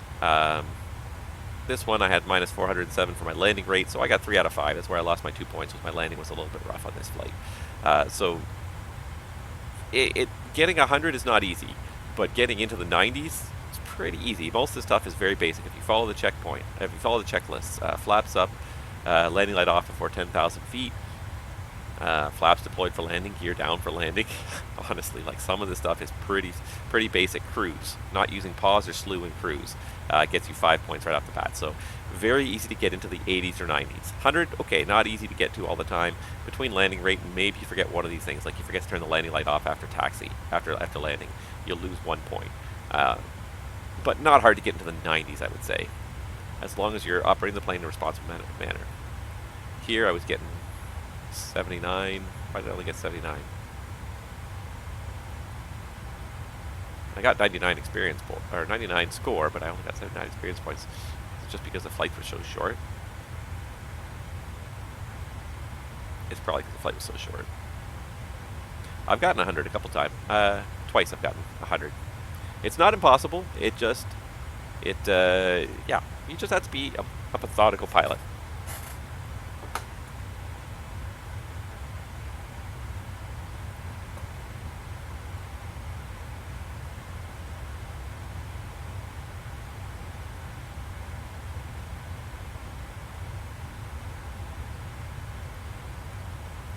Definitely not impossible to get 100 though. Alright, let's see. Just looking at my VATSPy here. Unfortunately, I don't see much else on the way of ATC. I see a lot of people in Miami, but no ATC the rest of the route. So Washington Center's gone. That's it. Frontier Airlines for life. I enjoy flying Frontier because I do like their paint job. I do like the animals on the tail, the different animals. I've got the whole collection of fly-by-wire 320 buses with all the different animals on the tail. There's literally 30, there's like a mega pack of like 30 of them that you can download in one go. So I've got a whole bunch of them. Yeah, it's not a bad airline. It flies to a good variety of destinations. I'm enjoying it. I like that airline. So what else is new? Phil, hopefully Phil's been watching. I imagine Phil's probably been watching, but let's see here. FSElite has started doing what they're calling deep dives on X-Plane 12. So they're interviewing Austin Meyer, the creator of X-Plane 12, and they're kind of going into what is X-Plane 12 going to be all about? What's it like? What's going to be new and improved and different in X-Plane 12? So I started watching the second video today. Yeah, I figured you'd probably been watching that, and it looks so good. It's fun to kind of watch Austin Meyer talk about X-Plane, because the second you get him talk about X-Plane, here's a man who is absolutely passionate about what he does. He's found something he loves to do. He's found a way to make money out of something he loves to do, and he's just super passionate about it. The second you get him to start talking, you don't have to ask him a very complex question, and you'll get him just talking for hours. And it's funny, I noticed the same thing about Robert Rendazzo when Blue Sky Radio interviewed him just prior to the 737 release there. And same thing, like you can ask him a fairly simple question, and he loves to talk about aviation, and he loves to go into long answers. Same thing with Austin. He's so energetic. Loves aviation. Loves the software. Loves the fact that he's building the software that he wants to build. And someone made this observation a long time ago, and I think it's 100% true. Austin Myers with X-Plane just built the software he wanted, and everyone else is just along for the ride. You're just all the lucky beneficiaries of the software that he wanted to create long ago, and he made it. He made the software he wanted, and most everyone else is just lucky enough to be able to get in there and use it. And it's funny to hear him talk about like how much he's always trying to push the envelope with it. Whether it be trying to by using like proper true aerodynamics, like no matter pretty much what you put in there, if you put the correct variables in there and say that this is the shape of this aircraft, this wing, it's going to hopefully fly realistically. So it's interesting to kind of watch him talk about it, and it's definitely looks like X-Plane 12 is going to be an interesting next step. Again, funny to hear him talk about it, and really like X-Plane 12, it's not necessarily going to be revolutionary. Because basically what it kind of came down to was just he's a non-stop improver too. He's a non-stop tinkerer, a non-stop improver. He loves just constantly getting into the code and tweaking it a little bit more. How can I make it just a little bit more realistic? Something is not quite right. Something's not quite the way it should be, and he's constantly improving upon it. So he, you know, X-Plane 11, who knows how many versions have actually really been released. Like, it's hard to keep track because it's just constantly being little tweaks, little updates, little improvements to the flight model. It's always, it's always kind of been his way with X-Plane, is to always be kind of just an iterative, constantly improving software. He's not a big fan of the idea of X-Plane 12 in a way, because of that. He just wants to constantly feel like he's improving the software. He doesn't want to hold anything back. So if he's found a way to improve X-Plane 11 a little bit more, he'd much rather release that, because he feels like people have paid for it. People deserve that marketing, deserve that support, rather than holding back and saying, okay, well, now you've got to pay for the new version. But fortunately, he's got a good business partner that sort of handles some of the business aspects and sort of keeps it a little bit focused, and convinced him that you can't just keep offering free upgrades forever, which is a pretty reasonable sort of assertion, that you can't just offer free upgrades forever. Like, at some point, there's got to be a revenue stream for your software. You can't just, time is not free, life is not free. You got to have some revenue coming in, or else eventually you're going to have to find some other way to make revenue, and X-Plane's going to suffer. So, yeah, to hear him talk about it, he never wanted to release X-Plane 12. He just wanted to keep on iterating X-Plane 11 little by little, tweaking it forever and ever until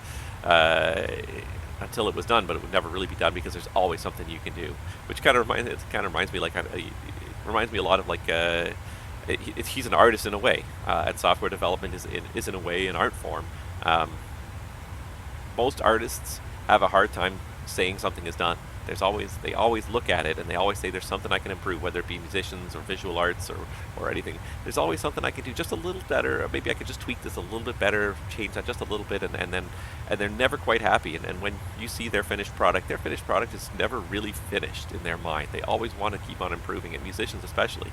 If you go see live shows, the reason why so often the songs in the live shows are a little different from what you've heard on the album is because the album is a snapshot in time of well, they thought the song was good enough at that point, but as they've continued to play that song repeatedly, and the song has continued to evolve until so the live version is probably a little bit more even refined, if you will, than the version that was published. But it's just, yeah, same thing with software development. Like, when you go to release software, most developers don't consider it done. They're just like, well, it's done enough. I can get it out there, but I still want to improve upon it. I see the flaws. It's funny because, like, you take this room that I created. I renovated this basement. I spent 4 months renovating this basement. It looks great. Not to toot my own horn, but it looks great. But it, I did everything. Like, I did drywalls. I did drop ceiling, lighting. Laminate floor, new doors, everything. And it looks really good, and I get that same thing from everybody that walks in the door. Wow, it looks really good. I mean, knowing what the basement looked like before, it looks really good. But me as the builder, I see all the little flaws. If I look around the basement, I can see all the little flaws. I can see the little paint drips on the wall. I can see the couple places where maybe maybe the sanding on the drywall, the sanding and the pasting of the drywall was just not quite good enough, and maybe I could have done a little bit better. I can see, one light switch is a little crooked. I can see a little nick out of a ceiling tile. Like, I could see all those little flaws, all those things that I could, if I took a little more time, I could make them even better. But it's like, at some point, you've got to stop and just say, I hate to say settle for good enough, but it's, you'll never be perfect. You can always strive for perfection, but there's also that diminishing return as you start to, as things get better and better. And yes, there's still little things you can nitpick, but is it really worth spending 45 minutes or an hour carving a new ceiling tile because there's one little nick out of a corner? Yeah, the same thing with software development. Like, it's just like, yeah, you can keep on iterating it forever, but how much better are you really making it? And that's one of the funny things, is that a lot of people, Austin made the comment himself that with all these preview videos that they posted for X-Plane 12, so many people said, it doesn't really look that different from X-Plane 11. And it certainly doesn't seem to fly that different from X-Plane 11. And he 100% agrees with that. A lot of the changes that happened in X-Plane 12, first of all, was like a very much a ground ground up rewrite of a lot of the code. So they didn't necessarily change the parameters, but they just rewrote the code to try and make it more efficient. But again, it comes down to the fact that it's iterative. The changes are small. They've sort of been saving up more and more changes now to try and make it a little bit more dramatic. But at the end of the day, X-Plane 11 was such a good piece of software that any changes you do make, improvements you do make, tend to be small. They tend to be iterative rather than revolutionary. You know, the immediate comparison that you can try and draw is, of course, comparing FSX and P3D to Microsoft Flight Simulator. And that's not an iterative change. That was just a revolutionary change in terms of how the sim looks. But again, there was a big pause there. It's a whole new development team. It's a whole new idea, I think, behind it. But yeah, with X-Plane 12, they're not looked upon it as being a revolution so much. It's just the next step, the next iteration. And even when it releases, it's not going to be the end. It's going to constantly get iterated, which is good to see. Like, it's good to see that people are improving their software constantly, trying to provide users with the best experience. And I think Austin is really just trying to provide himself with the best experience, and all the rest of you guys can go to hell if you don't like it. It's basically, it's not his attitude, but it is. It's sort of like he does it for himself. He does it to make sure it's the best software that he will enjoy using, and as a result, everyone else also gets a lot out of it.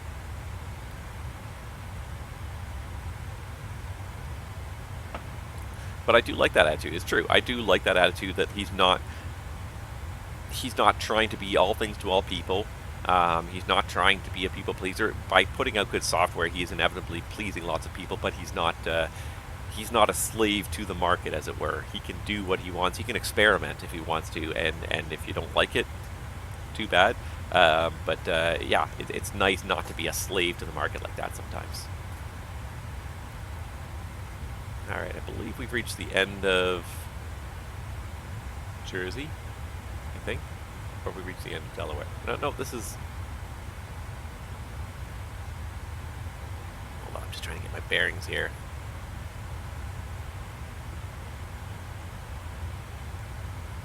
See, that's Gainesville. I saw DCA a second ago and I lost it. Without looking at the Google map, I'm trying to just get my bearings here, so...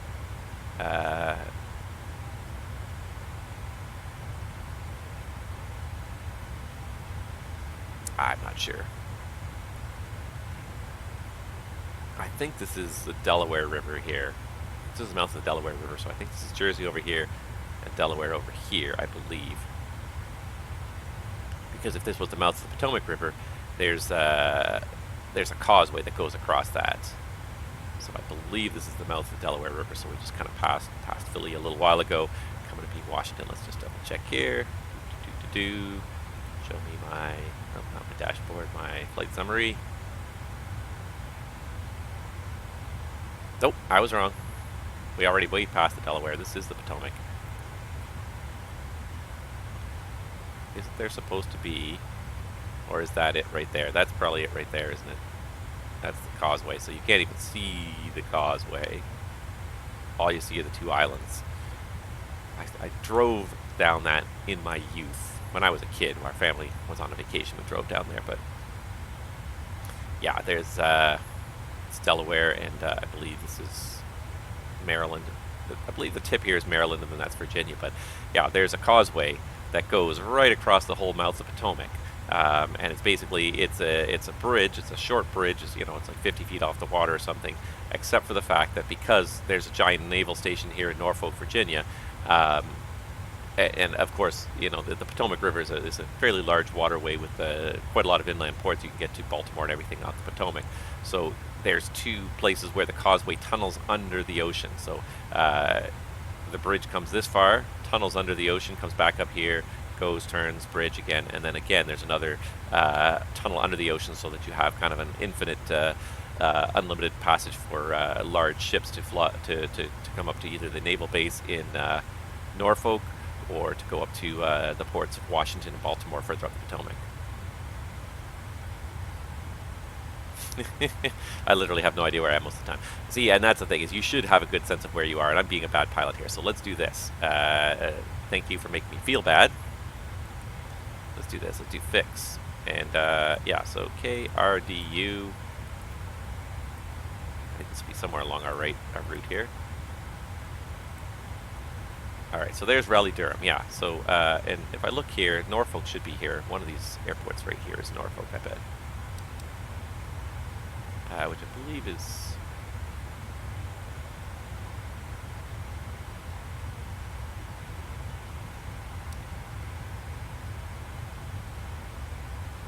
No, maybe not. I thought it was KORF is Norfolk in Connecticut, I believe. I think that's the naval yard down there. I think that's the Naval Air Station. That's the naval yard. That's probably Norfolk Airport there. Norfolk, Virginia. But yeah, as a pilot, you should have at least some sense of where you are most of the time, because if anything was to go wrong right now, an engine was to pack it in, or have a pressurization issue, or something serious, even a medical issue, we should have some idea of what are the places we can defer to en route. I was kind of pointing this out last time, and I really do insist upon this. Like, certainly in the real world, I'm not spending so much time chatting with you guys, but just chatting with the FO, but you know, very easy to kind of put in a couple fixes along your route. So after we pass Norfolk, or after we pass Raleigh Durham, Savannah, we're kind of getting offshore, but let's put Savannah in there. It's again, it just gives you a sense of place. So Savannah, Georgia, do 100 miles around there, and then maybe even Jacksonville would be the next good one to do.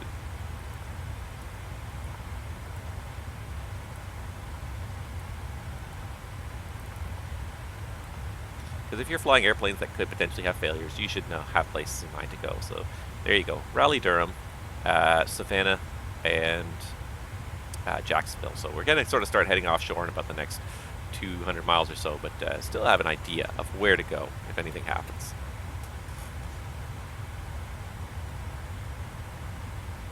And the 100 miles just kind of gives you a good sense of reference. It's just a good sense of scale of where you are relative to these airports. So Raleigh Durham there, it's about 80 miles that way. I mean, Norfolk's right underneath us, but depending on the airline you're flying for too, you will usually want to kind of keep in mind airports that are on station, that are online stations. So places where you have customer service agents and ramp staff, fuel contracts, things like that. So if you stop there, it's very easy for you to get the services you need to take care of your passengers and potentially get going again. As opposed to if I landed in Norfolk, Virginia, well, American Airlines probably can land just about anywhere and we probably have service. But you know what I mean? Like if you're in areas where it's not where you don't have a lot of service coverage, you know, you're doing international flying, countries outside of your home country, it's important to know where those bases are. I mean, at the end of the day, if there's an emergency, you land wherever you have to land. But if it's not a dire emergency, we try to maintain the operational integrity at the same time as trying to make sure we are still operating the airplane safely. So at the end of the day, safety will trump that concern every time if it has to. But if we can do both, if we can keep the airplane safe but also still maintain the commercial integrity of the operation, it just makes it easier on a lot of people anyways.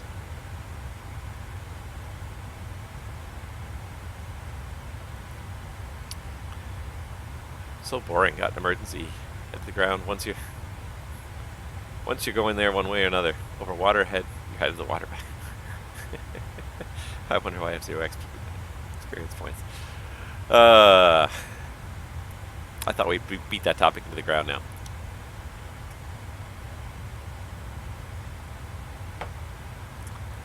Let's see, what else?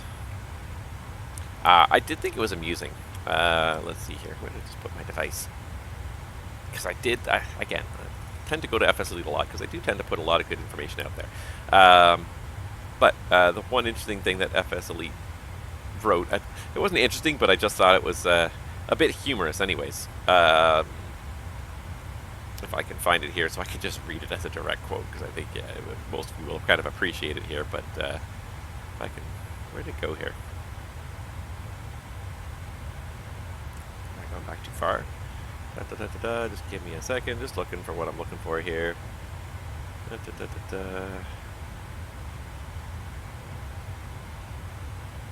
Can't find what I'm looking for. It was longer ago than I realized.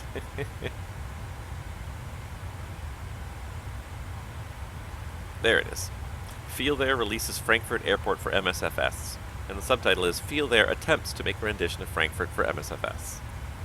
Just that alone piqued my interest. because I think I find that FSElite is for the most part fairly objective. When they're not being objective, when they're making commentary, they make it fairly explicitly. I thought this was kind of amusing because it was kind of a, well, it wasn't a subtle commentary, but it wasn't overtly stated as commentary, but boy, it sort of,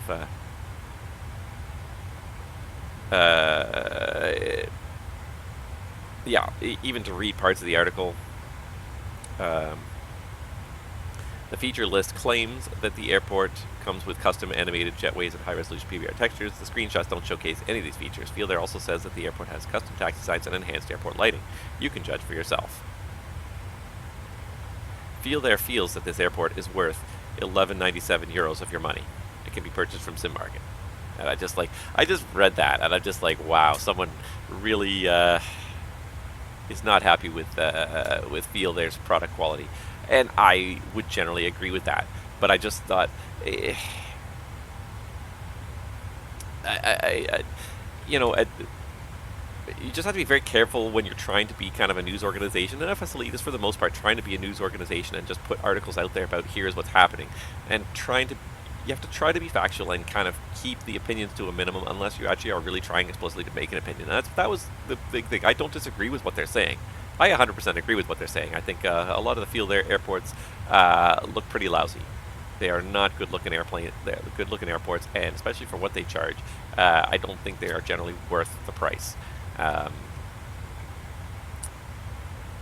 But that being said, and I do agree with what they were saying, but I think if you're writing this as an informative news article, you need to keep the less than subtle commentary to a minimum. Really, at the end of the day, try to maintain I think a more factual, objective viewpoint. That was the only thing. I mean, I 100% agree with it, and I thought it was. And as I read it, I thought it was a little bit hilarious. But I'm like, and I 100% agree. I think that there's certain airports that they shouldn't even bother touching because they're not going to be able to do justice to some of these airports, and even LaGuardia. The only reason why I use that one is because there is no other scenery available for LaGuardia. And LaGuardia is very quickly changing. It's so different from what it used to look like that you kind of do need a modern, updated piece of scenery. What the Microsoft Flight Simulator default scenery, again, just does not even come close to cutting it. But that being said, I went into that with open eyes. I knew what I was getting with FeelThere. I said I'm not getting a high-quality airport. I wish I was, but it will be blocky buildings covered with half-decent textures. That will at least be in the correct shape and the correct orientation. But even then, like I said, like one taxiway was missing altogether. No, exactly. I don't think this person necessarily studied journalism. I think a bunch of people here at FSElite really are volunteers. So I'm not trying to be critical in that sense, but in general, I would say that for the most part, unless they've explicitly kind of said that this is a commentary, they're generally I find their articles are generally fairly objective. This is the scenery, this is the list of features from their website, this is where you can purchase it and how much it costs.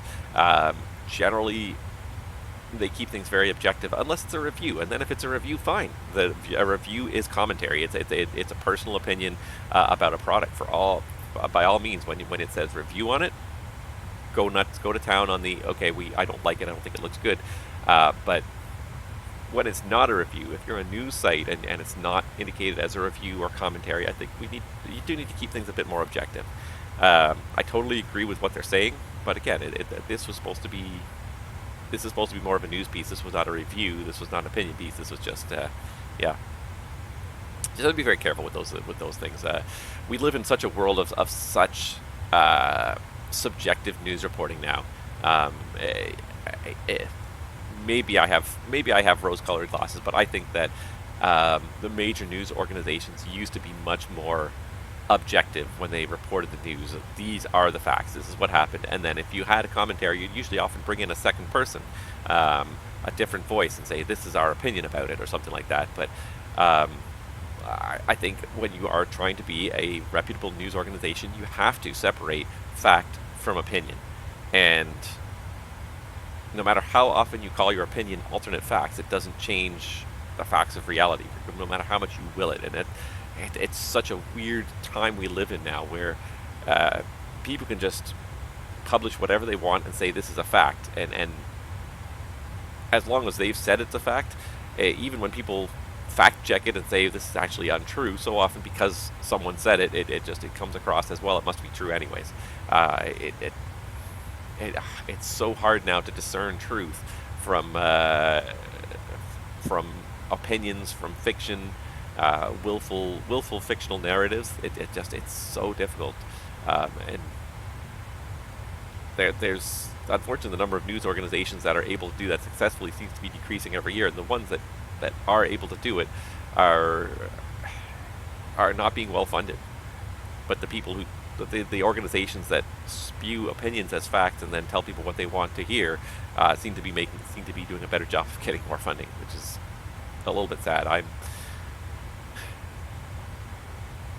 I'm all for the government supporting, at least to some degree, an independent news organization. I don't think that's a bad thing per se. I think some people see the CBC in Canada as a bit of a waste of money, but I think that having an arm's length news organization that's government funded and not as beholden to commercial interests, I think is a good thing, because as the Washington Post says, democracy dies in darkness.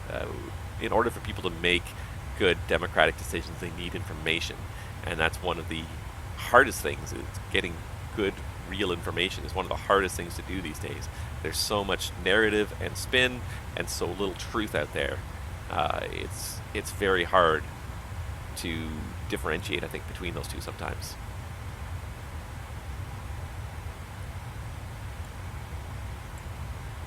Wow, that took a weird turn. I just wanted to comment on how amusing that was, but it does lead to that other topic of what is going on with news media today, and why is it so hard to discern facts from fiction. So many people have learned what the power that media has, the power of a repetitively spoken narrative to sort of almost assert itself as truth. If you hear it enough times, your brain begins to believe something, whether or not it is actually factual. And that ability for us to tune out that which we don't want to hear. We're all living in these bubbles that we can tune out the things we don't want to hear. If we don't like what someone is saying, we just simply stop listening to them. I wonder if part of the problem with this is our incredibly fractured media landscape that we have now. So many people get news from so many different sources, and I guess that's a good thing in a way, because you can get multiple dissenting opinions, but there's so little screening out of what is opinion versus fact anymore. The comments seem to have stopped, so I guess you guys are getting bored with that.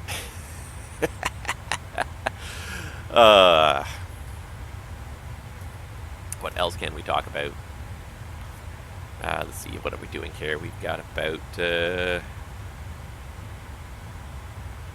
90 minutes left until we get to Miami, so we got quite a bit more time to talk about things. Yeah, that Phoenix A320 is still on my list. I definitely still want that, no doubt. Let's see what else. Aerosoft has given more previews of their 330, and they definitely say it should release before the end of the year, so I think that'll be fun. I did like their 330 when I was able to get it to work. I had problems with it, but when I was able to get it to work, I thought it was great. You could buy a HondaJet now if you want for MSFS. SimToolKitPro 0.9, fast approaching. I think we talked about that already. Yeah. Sorry. I sometimes get... There's certain topics that really kind of fire me up, and this whole alternative facts regime that we live in now, where people, if they just don't like what they hear, they just simply tune it out and tune in something else that may be a lie, but at least it agrees with what their worldview. Wouldn't buy a HondaCar, let alone a freaking HondaJet. What's wrong with a HondaCar? Our Honda's not bad.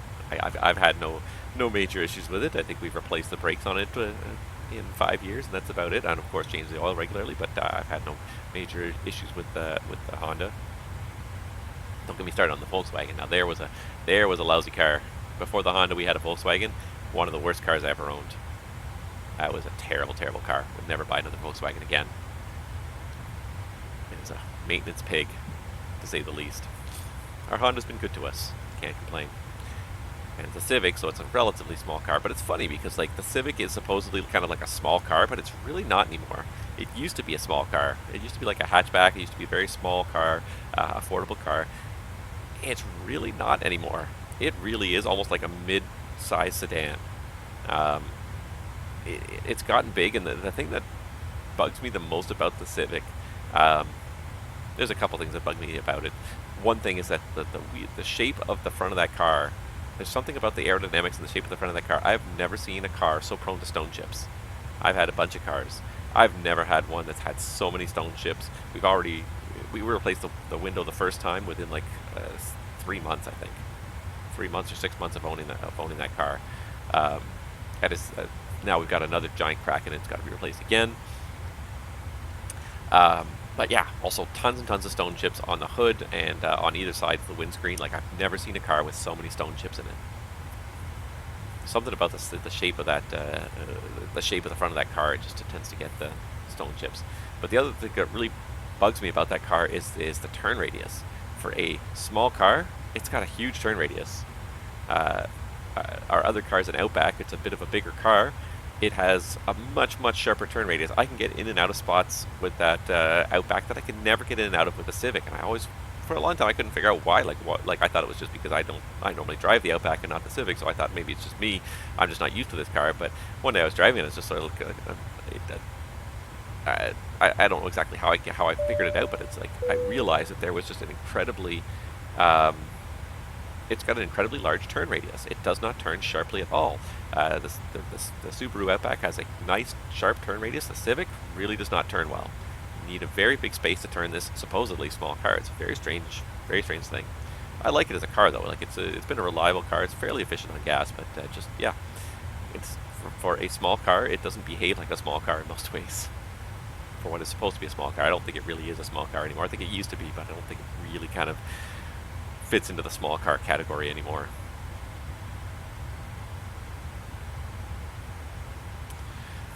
Oh, let's see what else.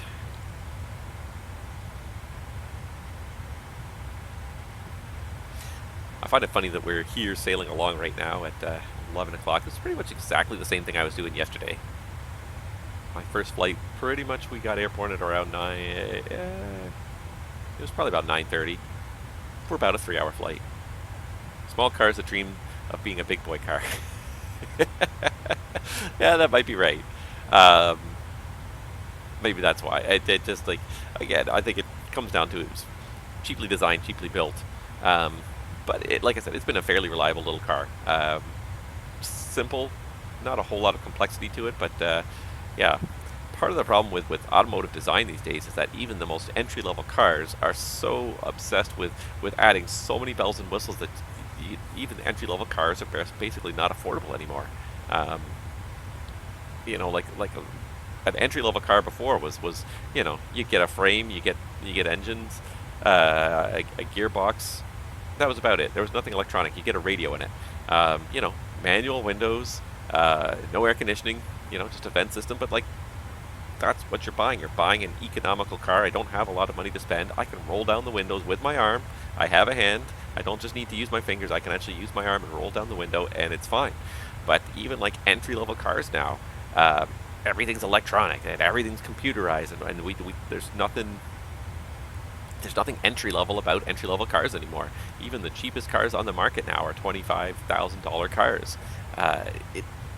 And the average price for cars just gone through the roof. It's ridiculous what, and it's all to put in these bells and whistles that really you don't necessarily need in a car.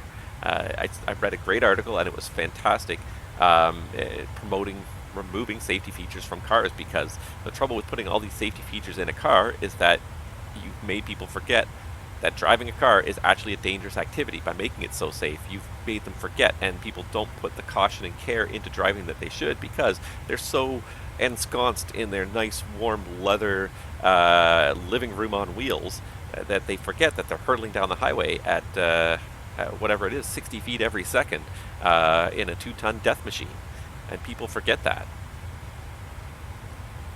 you can't make money replacing a hand crank window. I'm not saying we need to have a horse and buggy, but there's so many safety features that it's just made people so complacent about driving that they don't even think about the possibility that they could kill themselves or someone else when they're driving down the highway. How could I open my window while I'm texting if I have to crank it? Ah, yeah, there you go. But he made an excellent point, and because he was talking, it's an automotive columnist, and he made an excellent point. He was talking to some marketers at a car company, and I can't remember which one, but he's saying, like, why are we putting like all these giant touchscreens in all these cars? And the basic answer from the automotive marketing company was, well, we found that people really like iPads.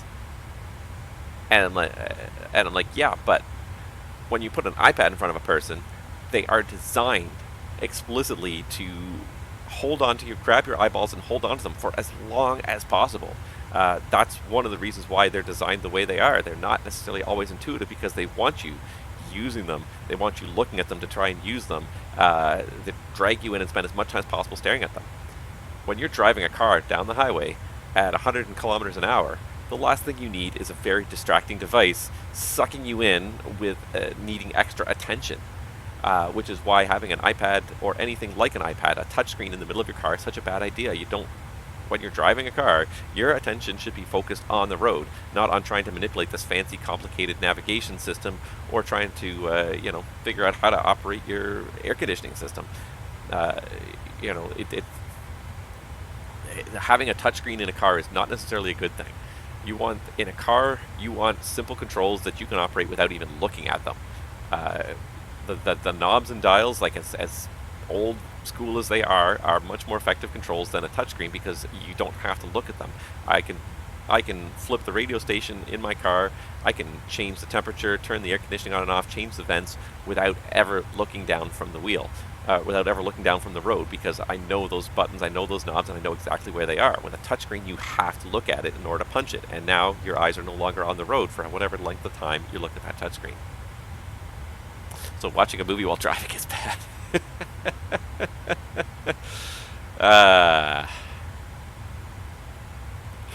Thank you. Your concern about safety makes you a marketing board, but makes me feel better flying with you in the air. Thank you. I think a lot of my perspective comes from a lot of my perspective on driving now has been shifted by the way I try to operate my airplanes, and I try to.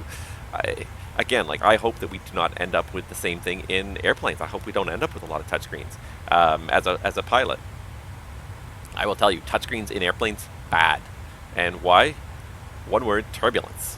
When you hit a bad pocket of turbulence and you're trying to hit that one specific spot on the screen, I'll say this, like, sometimes it can be hard to even, manage the autopilot panel if you hit some pretty bad turbulence for a couple of minutes, trying to make sure you're pressing the right button, especially, or typing in the FMC where the keys are pretty small, trying to type in the right things, and then, of course, make a mistake and have to go back and fix it. And that's with a dedicated button interface. With a touchscreen interface where you don't even have that texture where you can even look away for a split second and know you're touching the right button, that makes it even more challenging when you get a turbulence. If it's smooth, great. Wonderful, love it, smooth day. And I've said this before about even with the EFB apps that we have, because of course every airline now is using electronic flight bags, using a tablet of some kind for their charts and their manuals and whatnot. Even using the EFBs in turbulence. Like, I look at some of these EFB programs, and the buttons are little tiny buttons on the screen, and I'm just thinking to myself, like, we use these in airplanes, right? Like, again, it comes down to user interface design and knowing what your software is actually being used for. And I feel like some of these developers, like, they're sort of like, ooh, I got some great ideas. We can do this, and this, and it's going to look really good. But it's like, at the end of the day, we need big buttons. Because if it starts getting turbulent and I'm trying to read a chart and then the button is tiny and if my finger's off just a little bit, now I've gone to the wrong chart. It's not the end of the world, but it just makes it extremely awkward to try and use them on a bumpy day. And some days it's going to be bumpy no matter what you do. I feel like sometimes there's a disconnect between the developers and the users. The developers are like, oh, we can add all these bells and whistles. Well, you got to make all the buttons a little bit smaller to do it. That's fine. But the user at the end of the day, like, I need these basic functions. I need to be able to access them, and I need bigger buttons than if I was sitting on my living room couch. Fine, you can have really small buttons. I can spend my time focusing on here. But if it's a turbulent day, if we're bouncing along in an airplane, in order to make sure I'm able to use the device effectively, I need bigger buttons than that. Fisher-Price could make a killing making tablets for planes.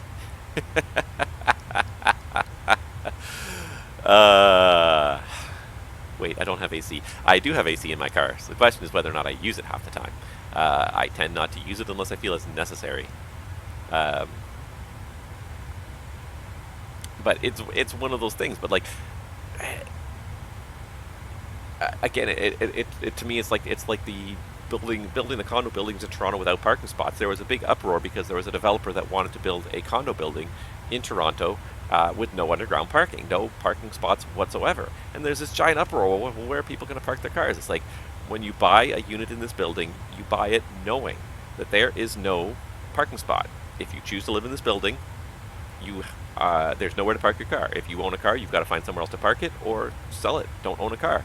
If you live in the city of Toronto, it's very possible to get by in life without owning a car. My brother has not owned a car in over 20 years.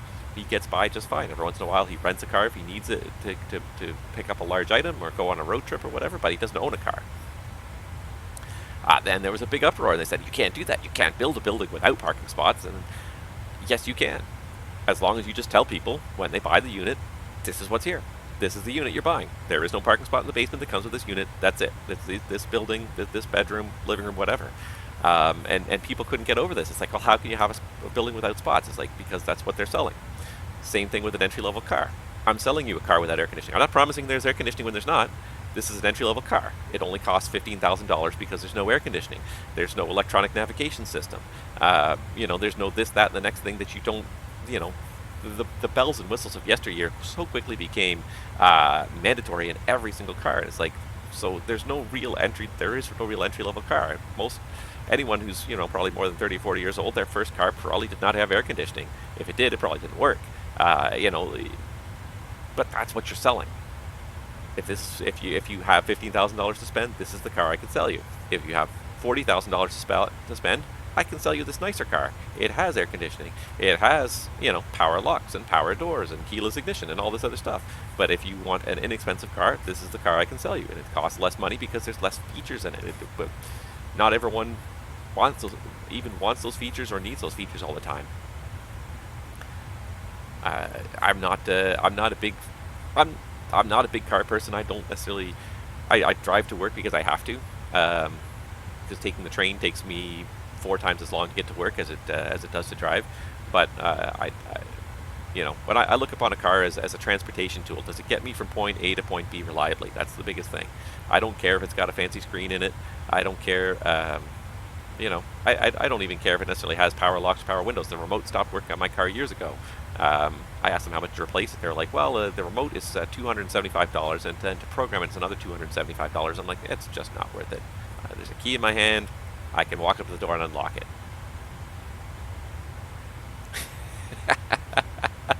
Lies. My first car had AC. It just had to be pushed. It just had to be push started. See, there you go. Stationary start was the luxury that they weren't selling you that day. But again, it's all a question of, like, it's not like there's pulling the wool over your eyes and selling you something that's not in the car. This is what we're selling you. We're selling you a bare bones car. It doesn't have these features. If that's something you are ready, willing, and able to accept, boom, here's your car. Yeah, and it's funny because that debate about the parkingless building in Toronto kind of led to a really intense debate in Toronto about whether or not parking spots should be mandatory. That building was issued an exemption, and I'm pretty sure it was built quite a while ago. But last year, the City of Toronto changed its zoning rules for multi-unit dwellings, and basically they changed the rule. They tweaked it ever so slightly, and yet it's such an important change. They tweaked it from there must be a minimum of 1 parking space for every unit in a building to there will be a maximum of 1 parking space for every unit in a building. So now the next developer comes along and says, I want to build a building that has no parking spaces, and I'm going to sell them as buildings with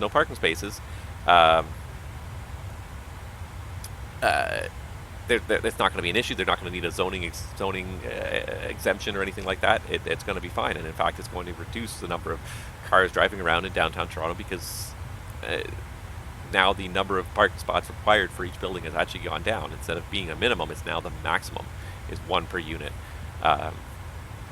Again, I'm more of a fan of let the market dictate to a degree what it wants. Another excellent point that was made, there's a great YouTube channel that I absolutely love watching, and it's called Not Just Bikes, and he makes some he's got a great dry sense of humor, but he makes some absolutely excellent points, and the one point he made was that there's only one car-free community in Canada, and that is the residents of the Toronto Island. They live on houses that are on government leased land, and they cannot bring a car onto the island. They can't have a car at their house. If they do own a car, they keep it parked near the ferry docks, but they're not allowed to have a car in that community. And so it's just a bunch of relatively narrow, like basically sidewalks between each house, like a 6-foot sidewalk between each house. People bike around, they walk around, but there's no cars. What a beautiful community to live in, and it's one of the most sought after communities in Canada. The wait list to get on the lottery is something like 20,000 people long. There's a lottery there's a wait list for selling. There's a wait list for buying buying into leases on that island, and basically it's an ordered wait list. The first person on the list, if a house comes up for sale, the first person is asked, do you want this house? If no, okay. Second person, do you want this house? No. And it goes down the list, and the list is like 1,200 people long. Only a couple spots open up on that list every year, so they have a lottery to put people on that list at the bottom, and something like 20,000 people or more are listed in the lottery every year to get there. It's hugely in demand. But it's illegal to build that kind of development anywhere. You can't build a car-free development anywhere in Canada. This one exists because of a whole bunch of strange legislative history and various civic actions and whatnot. It's been basically grandfathered in.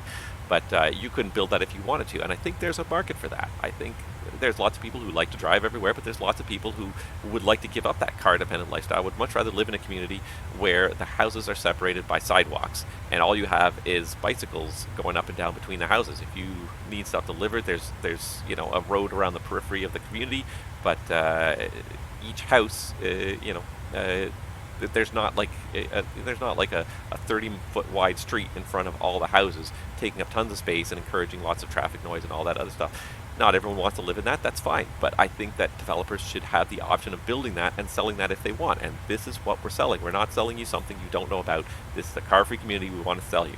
We want to sell you this house here. You can't keep a car in front of your house. There's no road in front of your house to keep a car on.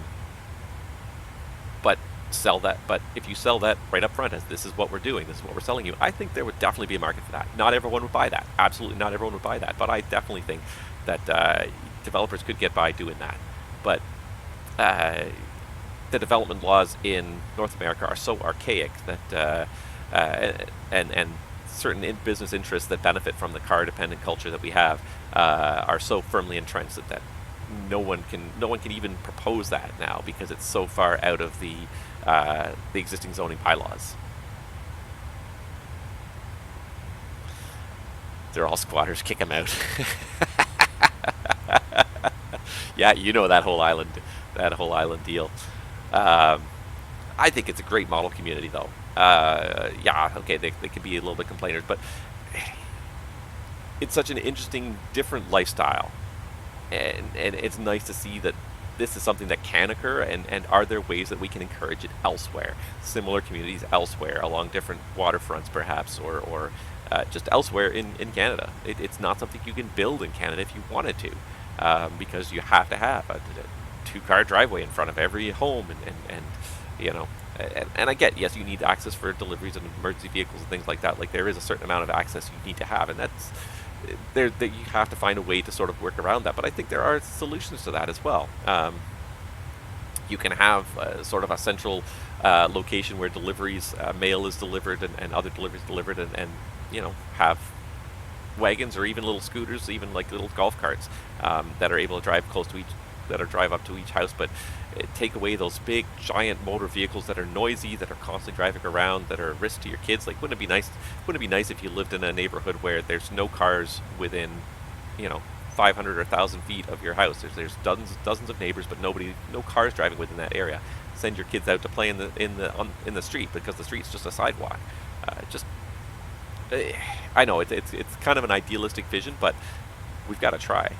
We could just because it hasn't been done for a long time doesn't mean we can't try to remake and build better, build back better. I know it's a bit of a cliche now, but we could, and we should give people the opportunity to try instead of saying no, you just can't do that. That's not allowed.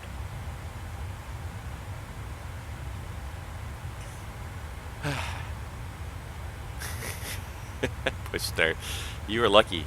When I was a kid, I had to slide open the floor and stick out my feet Flintstone style. You know, you say that now. I had my first car, we had to replace the floorboards on it before I could get it certified. The floorboard was pretty rusted through. We had to actually put in new floorboards. Yeah, that first car, it was, there were not a lot of bells and whistles on it. Water circulating in the radar.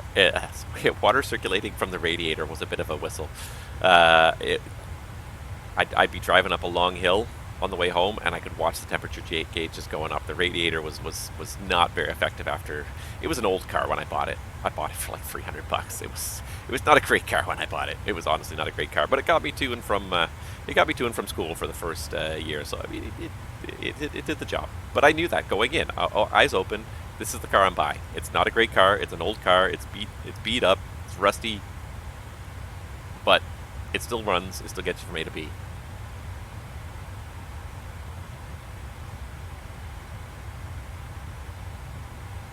Alright, how are we doing here? Yeah. Maybe it's me, but it just feels like this flight's going along pretty quickly. But like I said, it's funny because this is almost exactly what I did yesterday. It's almost a 3-hour flight yesterday. Almost the same time frame. Almost the same time of day. So I almost feel like I'm at work yesterday. And I have to say, like the 3 hours yesterday, I was dreading it. It went by pretty quickly. I had a good person sitting next to me too to talk to, and that's one of the things that makes flying go well. Is if the person you're sitting next to is a good. It's not that they're a good person. If there's someone you get along with, if there's someone you can chat with and talk about all sorts of different things, then it goes pretty well. And generally, pilots can all get along pretty well because we all like to talk about our last job and airplanes we've flown, adventures we've had, that sort of thing. So we can always find stuff to talk about. Occasionally, you'll find someone that you won't have a compatible attitude with. It makes things a little bit more awkward, a little bit more boring. But most of the time, we can find some common ground. And I'm happy to have spirited debates. I've been told that there are subjects you shouldn't talk about in the flight deck. I've read that several times, and I can see where people are coming from with that. You don't want to artificially create conflict or tension in the flight deck. So they say don't talk about religion, avoid talking about politics, because those are topics that people feel very passionately about, and a lot of people don't enjoy being questioned about. I've had some good political discussions in the flight deck, and I've had debates and differences of opinion. One of the nice things, though, I think about pilots is that as pilots, we treat each other as professionals. We treat each other with a lot of respect. You know, because I don't agree with you on something doesn't mean I'm right and you're wrong, or you're right and I'm wrong. We can have differences of opinion, and difference of opinion is absolutely a healthy thing in democracy. The key is to separate the opinion from the people, in the sense that just because you and I disagree on something, we don't see eye to eye on something, doesn't mean that you should be my mortal enemy. And that, I think, is where political discourse in the U.S. has kind of really gone downhill, is that if you don't agree with me, you're my enemy. Instead of, well, let's talk about it. Why do we disagree? Maybe one of us can convince the other to come around to our point of view. But the art of debate has been lost in America, and it's turned into just yelling. People just yell at each other constantly, if not actually physically, they metaphorically yell at each other constantly, and there's no even attempt to see the other side of an issue. People they believe that their way is the only way, and that's the hardest thing, is not seeing the other side of an issue. I'm reading an interesting book, and it's really quite interesting. It was actually recommended to me in ground school, but it's called, want to say it's called Never Split the Difference. Never Split the Difference, and it's by I believe the gentleman's name is Chris Voss. He is one of the FBI's top hostage negotiators. So here's a man who debates for a living in a way. He negotiates for a living,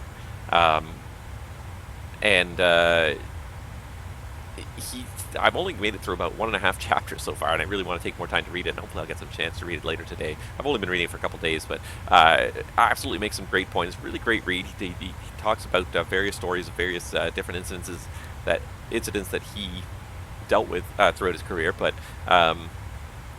he kind of dumbs down his whole job into some relatively simple advice. And one of the first things he says is listening and trying to feel and work from someone else's viewpoint instead of just being obsessed with your own viewpoint, because that's the trouble. Is everyone feels like their viewpoint is them, and if you challenge their viewpoint, you're challenging them personally, and that's not necessarily the case. We can have spirited debate. We can try to talk about things. People change their minds all the time. People hate when politicians change their mind. Oh, that person flip-flop. But we are human beings. We are not fixed. Our personalities are never fixed. Our personality is a constant sum of everything that has happened in our life to date. And unless you stop living, you're gaining more life experience over time. So it is possible for a politician to change their mind about a topic, about an issue. Maybe they finally hear an argument that pokes a hole in their belief system, or that is just so compelling that they're unable to ignore it. It's possible for people to change their minds over time. Find me a voter who has voted for the same party every single election of their life. Most people tend to sort of settle into patterns, but even from when they're young to when they're old, they may shift their worldview, shift their voting patterns. We are not fixed people who can never change our minds. So that's where a good debate comes in. A good debater is trying to convince someone what's good and logical about their point of view, not to necessarily cut down the other person that they are wrong, but more, I think you do better as a debater when you spend time pushing your own point, trying to push the logic of your own point rather than necessarily cutting down your opponent's points. But yeah, and that's the thing, is I've been able to have those spirited debates on the flight deck with people, and I've still disagreed with them at the end of the day. But if we can put together well thought out arguments where we don't attack each other as people, but just just try to explain our logical point of view, I can still respect someone I disagree with. 100%, I can respect someone I disagree with if their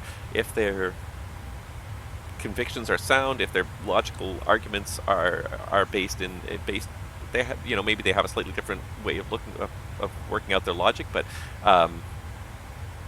as long as we can have a conversation, as long as they will listen to my viewpoint, I'll listen to theirs. Maybe we won't come to an agreement, but I can still respect those people. But it's when people are not able to have a healthy, respectful debate, but they just simply want to yell over you until you give in, and until they've just beaten you into submission. I don't feel like that's a debate, and then I start to lose respect for people. But yeah, I've been told to avoid those kind of conversations. Sometimes I've avoided them, but I have had that debate with people, and I've disagreed with people on who should be the next leader of the country, or what direction the country's moving in. And I've had those debates, and I've disagreed with people, but I've still respected them at the end of the debate, and we still work together well as a team. So religion's a whole other story too, because religion is such a personal thing for so many people. It's hard to disagree with someone's religious choices or religious convictions without them taking it personally. I have mostly avoided speaking about religion ever on the flight deck, but certainly political debate, I've gladly engaged in that. I feel like I've been around long enough I can have some fairly solid opinions that are based on pretty sound logic, but I'm certainly always willing to listen to why people feel differently than I do.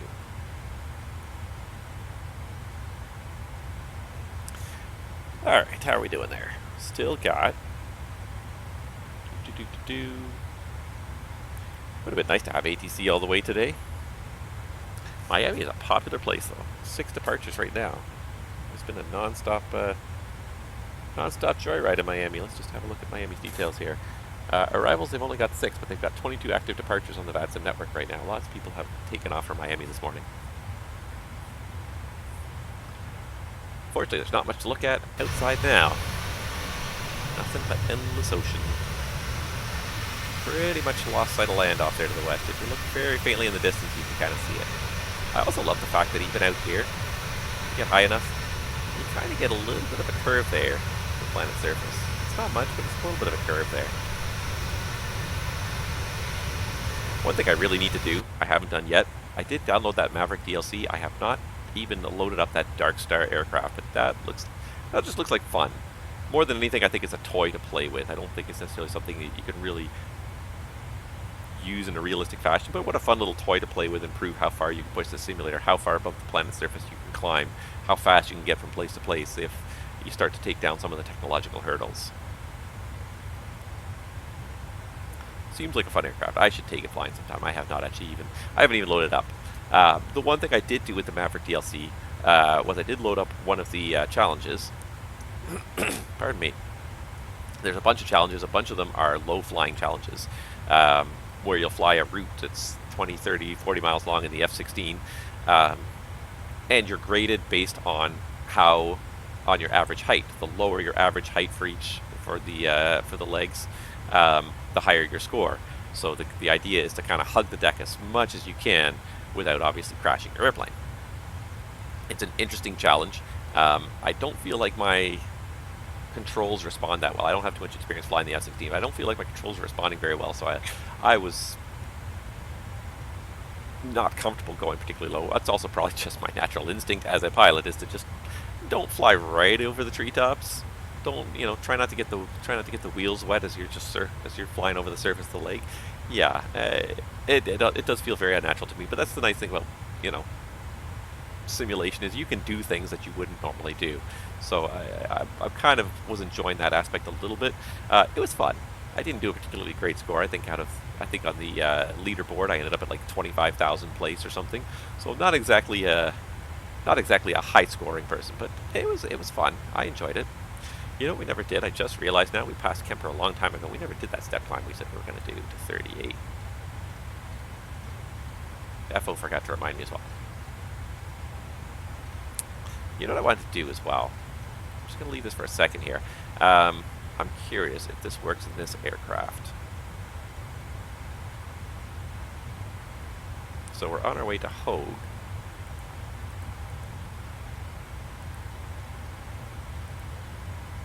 No. Because our aircraft actually allows you to program in a step climb. It allows you to put in /380S, and it will show as a step climb, and it will alert you when you get to that waypoint and say, hey, you've got a step climb coming up. It'll give you the altitude, it'll give the VNAV alert, and tell you that your step climb's coming up. There's flight level 380, unable 280 knots at Geldy, thank you. Alright, so here we go. We've got our step climb going here. It's not particularly fast, but it's going. And we've only got about less than 400 miles till we get to Miami now. About 350 miles to get to Miami, so we're getting there. What do we got here? Let's check the prog page. It says 396 miles to Miami. That includes like a downwind vector and all that other stuff. So in reality, we're about 350 miles from Miami. 1537. What are we now? So we got 1 hour to go. So I think what I'm going to do is I'm just going to take a quick little step out of the flight deck just to refill Mickey. Get some more coffee going here. Take a quick little nature break as well, just to set me up for the arrival, because there's nothing worse than trying to do an arrival in an airplane and you have to go to the washroom the whole time. And you're just sitting there and you're just sort of, and you're not thinking about anything else except like, how soon are we landing, because I have to go. And inevitably, those are the days you're going to do a go-around. Those are the days you're going to do a go-around, is that day where you're like, okay, as soon as we land, catch the gate, I'm hopping out and using a lav. That's 370 climbing 380. Those are the days that inevitably you do a go-around for whatever reason, whether it be because of weather, or aircraft on the runway, or something, unstable approach, whatever. Those days when you're really kind of wishing you had gone to the washroom and cruise. So I'm going to do that. We're going to go to the washroom and cruise. We're going to go refill our coffee cup, and we'll get back in here in just a couple of minutes. So let me just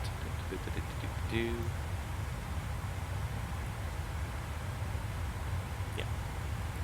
Alright, so we're just about to level at 380. We're just going to monitor it, make sure it levels. There goes VNAV path. Ooh, good pitch down there. Pretty aggressive.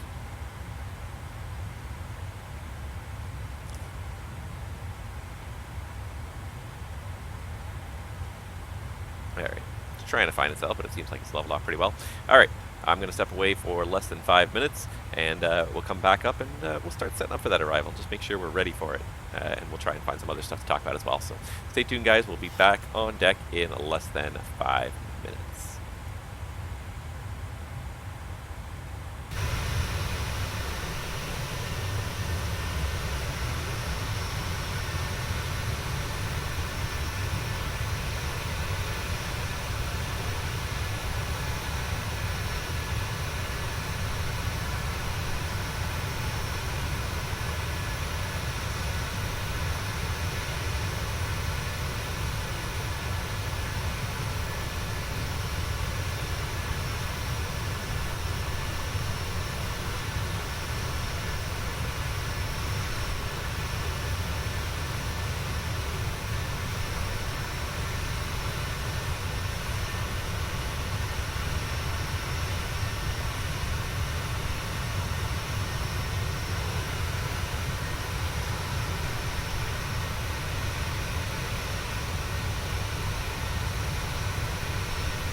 Alright, everybody.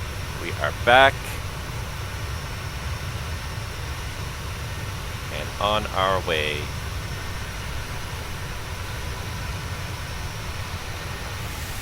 Enjoying looking at this airplane. We got a little contrail going on behind us today.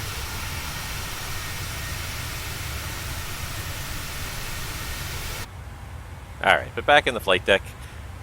And we're going to start getting ourselves set up for this arrival into Miami. Let's just have a little look-see here at the weather. Oh, I see Houston Center's online. That doesn't help me much, though. I am just barely within range of Houston Center. Let's see here. The winds in Miami, 160, 10, gusting 27, 3 miles, runway 9. RVR 5,000, variable plus 6,000, and heavy rain, mist, scattered 800, broken 1,500, overcast 4,300, 23, 23, 2988. Peak wind 170 at 27. Good times, good times. So it looks like they are landing east, or, sorry, landing west. No, landing east, sorry, runway 09. Yeah, landing east. So we're going to have to go past the airport and swing back around to land east. Let's start pulling up some charts and start getting some information here for the arrival into Miami. Let's just do this. Miami. Chart list. We're pretty much starting the start now here on the Bonefish 1, and I think there's some altitude restrictions we're going to have to toss in here shortly. Bonefish 1 RNAV. Sometimes they have a transition. Landing east, use runway 12 transition. Landing west, use 26 right transition. Alright. That actually works with a 160 heading, so yeah, let's do that. Let's land 12. So let's plan an ILS 12, because it's kind of lousy weather there with low weather here. This gets us down to 368 feet. I mean, the ceiling's okay. Scattered 800, 3 miles visibility. We'd only need 3/4 of a mile to do this. So yeah, that's fine. Let's do 12. Let's do 12. That's what it says as a standard anyway, so Bonefish 1 and 12. Alright, so we're going to have to... I'm just going to move this out of the way so I can see this a little better here. Go down. Thank you. Alright, so let's just check and see if we have these in here. Well, it looks like we do have some of these restrictions on here. So we're just coming up to Hogue, which is where this arrival starts. So Hogue, Jore, Moge, Wolap above 240, Sicken above 220, Geldy at 280 knots above 17,000 feet, Energy 16,000 below Wooza, Cast 250 above 12,000, Bonefish above 11, Fendi above 11, Gucci, Blimey, Armani above 8,000, Madonna above 6,000, and then for 12 we go to Capone. Oh, because we don't have, we have to change this. Don't bother trying to read stuff until you've actually done the changes here. Alright, execute. Let's just check the legs, make sure we are still okay. We're on our way to Hogue. Sometimes when you do a change of arrival, it puts a discon in there, so it's good to check it. Alright, so again, we got the same fixes here. We're unable to 280 knots at Geldy because we're only doing 266. That's the thing, it doesn't plan on an acceleration. 17,000, 16,000 below Woods, Cast, Bonefish, Fendi, 11, Gucci, Blimey, Armani, Madonna, Capone, 4,000, and Chum, 4,000. Vector 274 heading vector around for an ILS to 12. Let's just make sure we got the information for that. That's all there.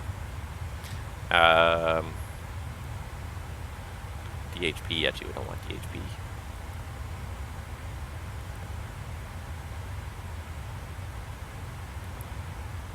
Remove DHP. Remove Gloria. I'm just going to have Piana because I don't want to show the hold in there either, so I just want Vector. And then kind of move that up there after the Vector. Perfect. Alright. We're going to need 1089, 124.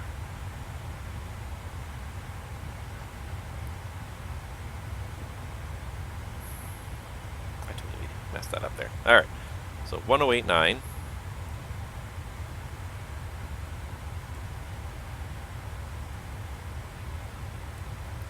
And 124 for the final approach course.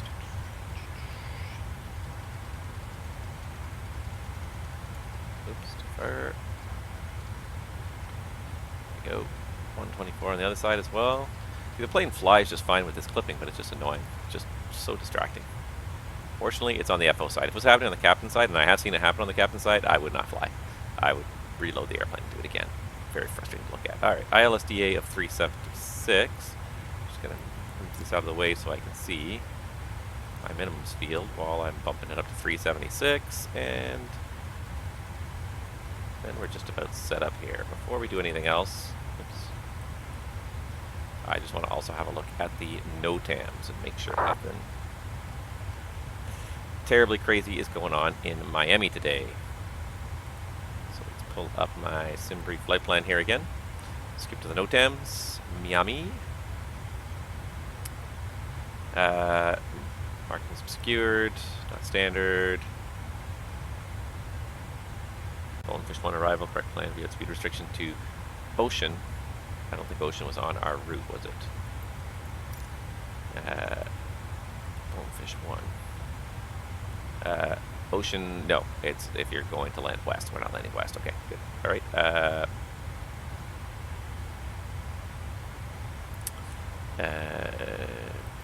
NOTAMs, NOTAMs. ILS 9 glide path not monitored. URTMEs unserviceable. The altimeters. 9 departure. Approach procedures. 30, 27, 26 left. Anything for 12. RNAV Zulu 12. I'm in the LNAV VNAV DA. That's basically it. Alright, so that's not too bad. That's not too bad. Okay, so I don't see any NOTAMs in there. The only thing I have left to do is, of course, put in some arrival speeds. Yes, I know, I'm not able to speed. It's fine, don't worry about it. Stop getting so paranoid. Alright, we're going to do a flap 30 landing today. And I wonder, do I have in my QRH performance? I don't think I do. The other place that I could look for it. I'm just curious if I actually do have the ability to calculate the takeoff or the landing distance for this aircraft here. So bear with me one moment here. I'm just going to pull up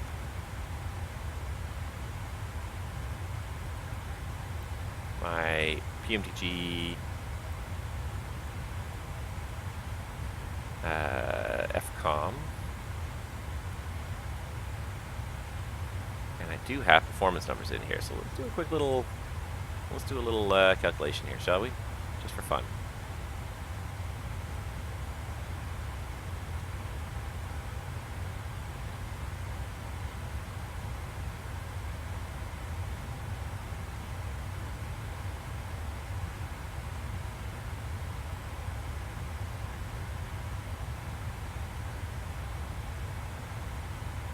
Engine and off. I thought I saw landing distance here. Landing field, limit weight.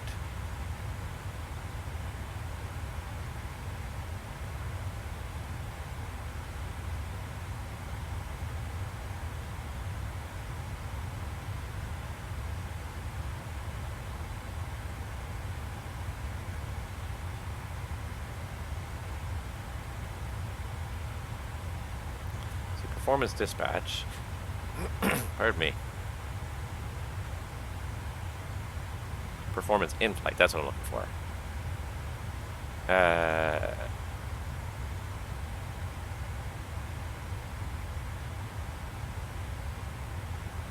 Takeoff speeds, slippery runway takeoff, / standing water, normal configuration landing distances, and this is in metric, so I want to see if I can find.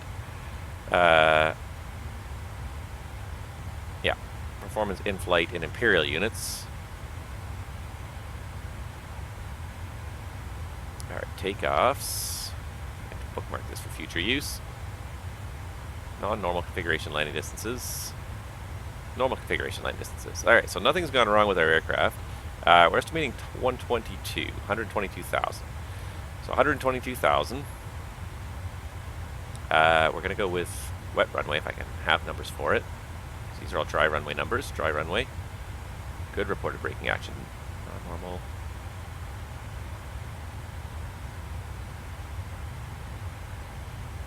brake cooling schedule. Nope, that's not right. Okay, so maybe there's a dry runway. Wet weight adjustment, altitude adjustment, dry runway.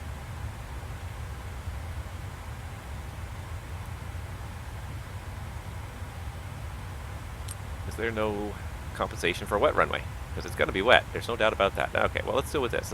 Let's find dry runway. So reference distance for 130,000. If we were to do auto brake 3, it's 4,800.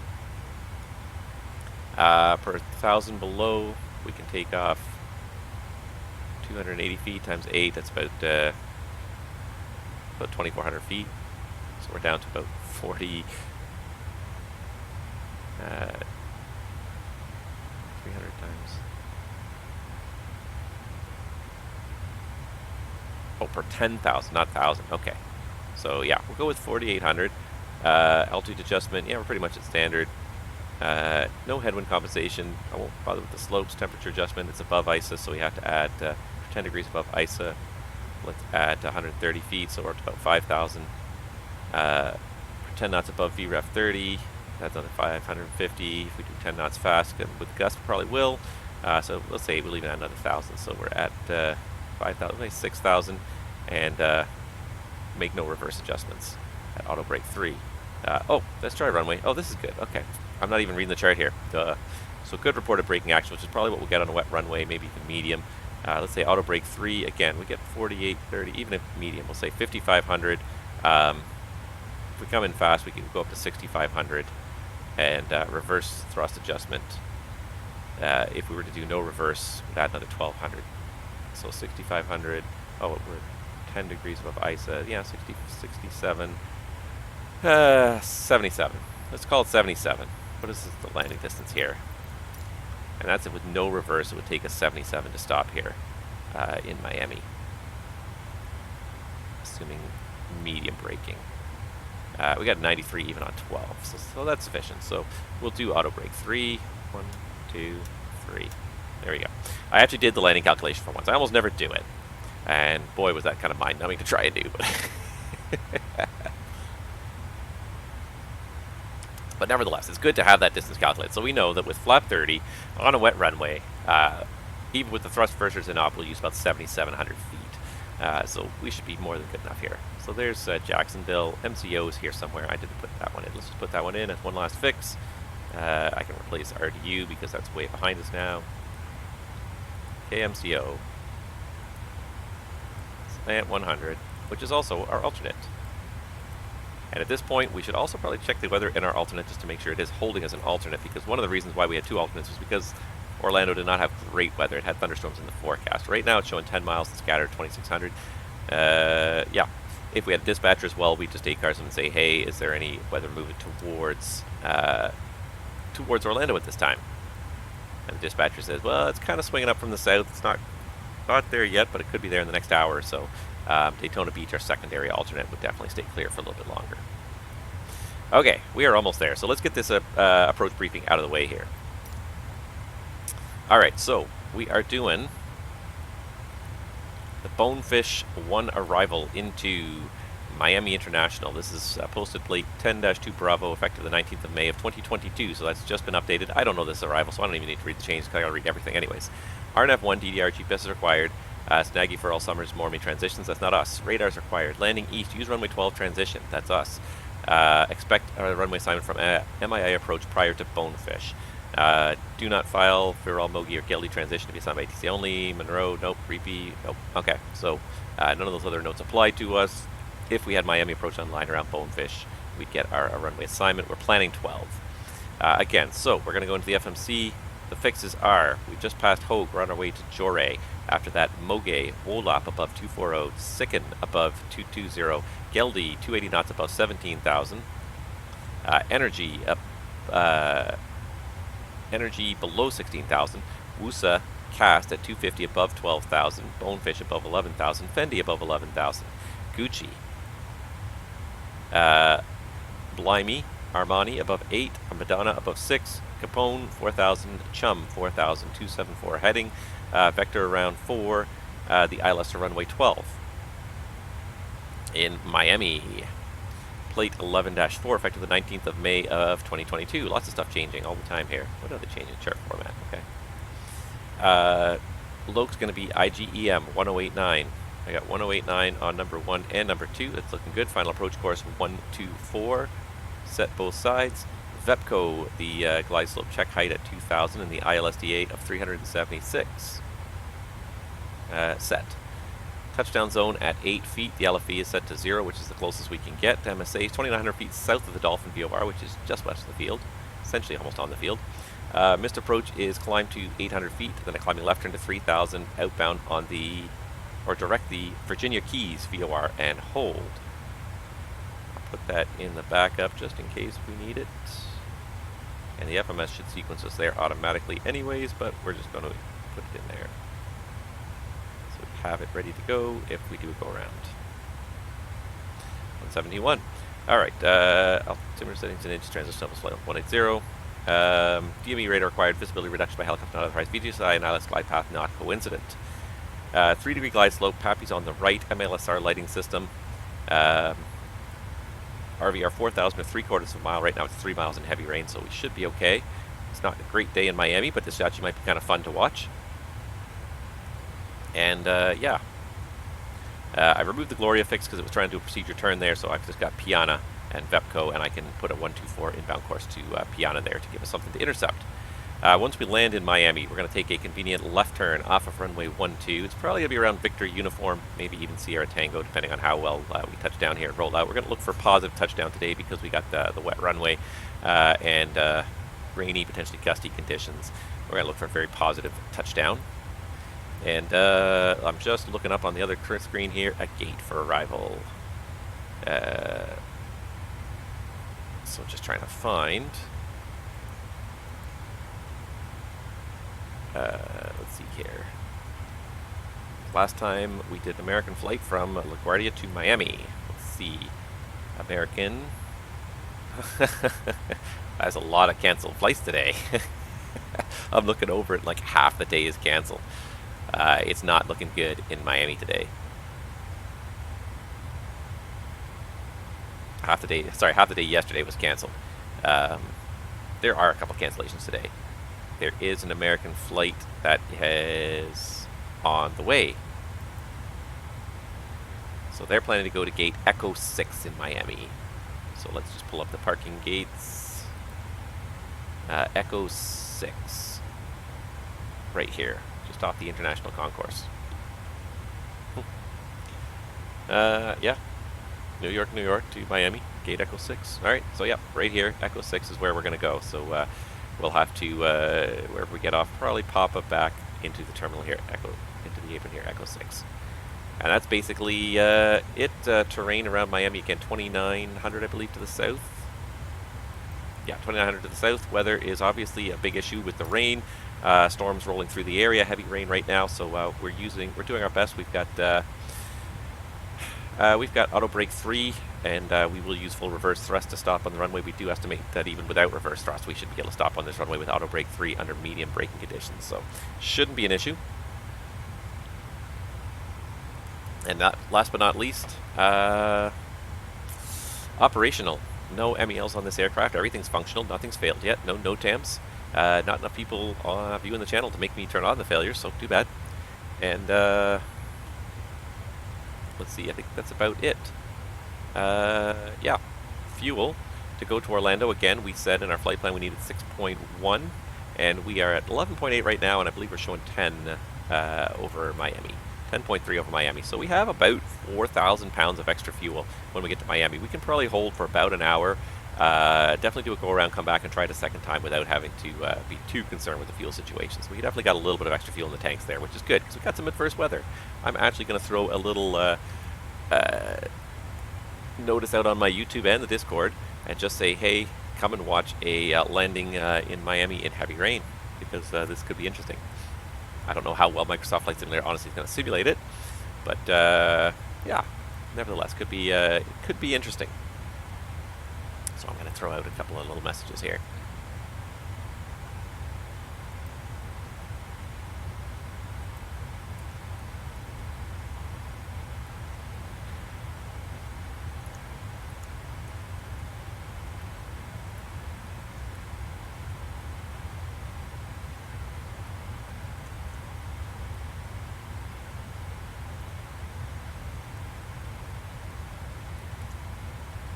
Alright. Live streaming on Twitch. Currently heavy rain at destination.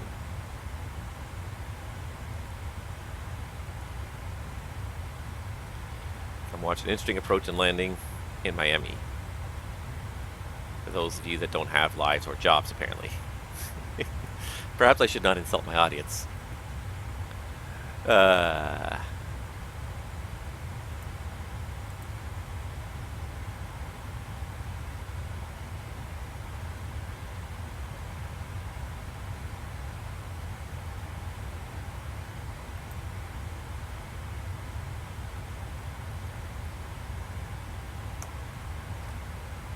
Alright, gonna send that out on Discord and the YouTube channel.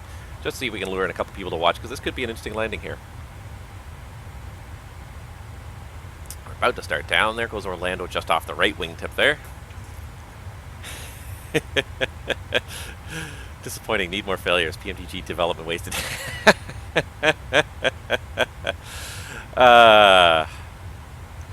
Yeah. I know, all that time wasted. I tend to agree, and that's kind of why I want to see it, but I've used that as my policy in the past. I kind of like it. If you want to see something fail, I want to see some people watching. It's a little give and take. Otherwise, it's just going to be a normal day at the office. Nothing's going to happen. It's going to be boring. At this point, I'm not sure if something would fail, because all I would do is turn up the probability of failure with about 30 minutes, 35 minutes left to fly. No guarantee that that failure would occur in that time frame. It could. It definitely could. But yeah, it might almost be too late for that. And now that we're kind of getting into the arrival phase, it gets busy. This is the point where certainly, and flying single pilot is not terrible. But if you were to,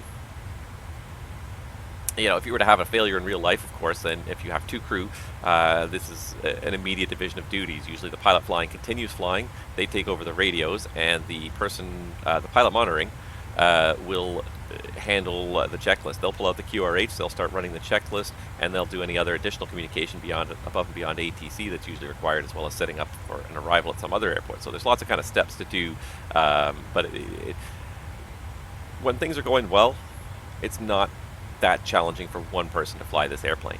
If something goes wrong, second person, very useful for handling the abnormality while the first person continues flying the aircraft, because you've got to have someone flying the aircraft at all times. Alright, so we're just coming up to our top of descent here for Miami in the next, what is that? That's not even, that's about 30 miles now, so I'm going to go ahead and set, I'm just going to set the bottom altitude in the arrival at this point. Oops, we got no ATC online, so I'm just going to go ahead and set it 6,000, I believe it was.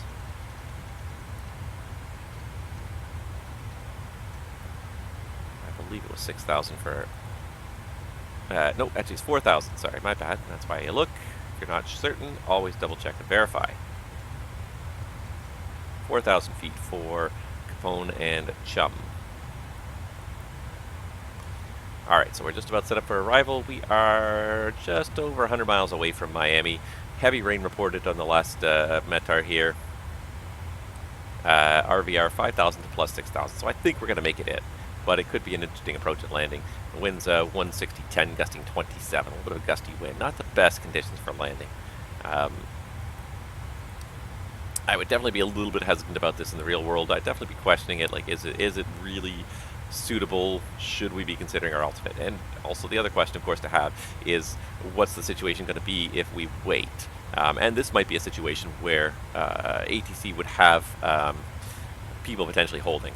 Just, again, going back to the weather radar picture here, it is looking awfully nasty down here in Miami. So this is Miami right here. It's an awfully nasty smattering of weather here in Miami today. Looks even worse in Cuba here. But yeah, it's not great in Miami. Definitely there could be in the real world, there might well be some holding. You know what? I'm curious. Let's have a look-see here. This American flight has landed and taxied to the gate just a few minutes ago. It does not look like they were holding. I've just got FlightAware up on my other computer, so I'm just pulling it up and just looking. I'm just curious. Just looking at the trails. Nope, nobody's holding right now. I see a bunch of airplanes inbound. It looks like there are some people on the approach.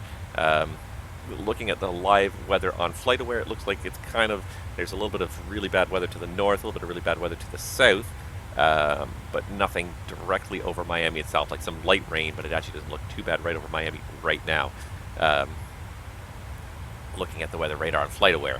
but there's definitely some stuff here on the arrival we may have to go around. Unfortunately, we don't have that radar API yet, and I really wish we do. This is the kind of, this would be a great time of year for them to publish that weather radar API, because these are the kind of days where we could really use it and maybe divert around some of the more extreme looking precipitation as we head down into Miami here. But yeah, I would be talking about it. I'll be listening to ATC, listening to what other people are doing, checking the METARs regularly. That was the 1514 specie. So let's just actually, oops, it's the wrong one.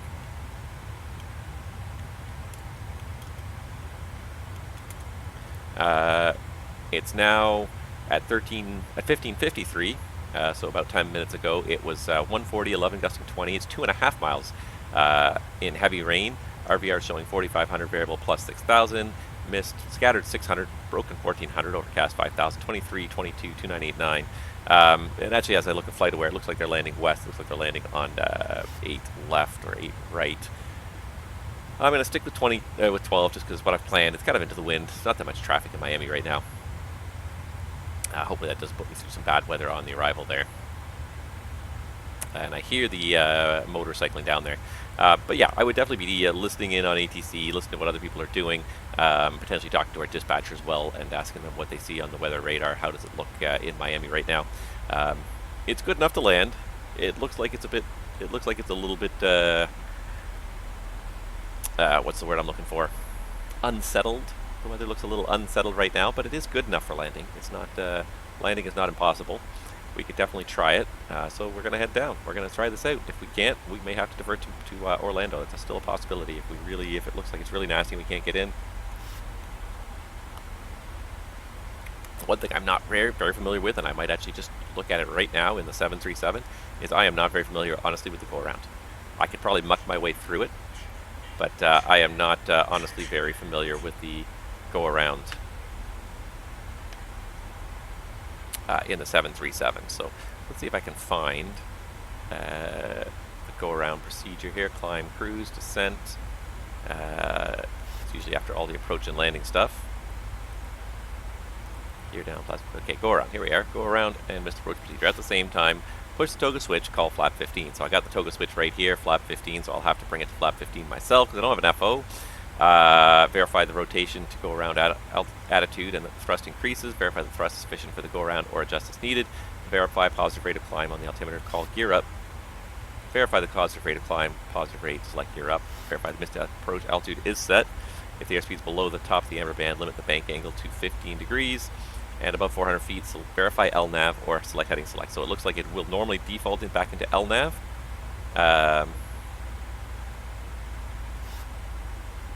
Is this for a... It's been using VNAV. Yep. And it doesn't matter. Go around, missed approach. Yeah, so it should default to LNAV and follow the LNAV procedure, or I may have to switch to heading mode.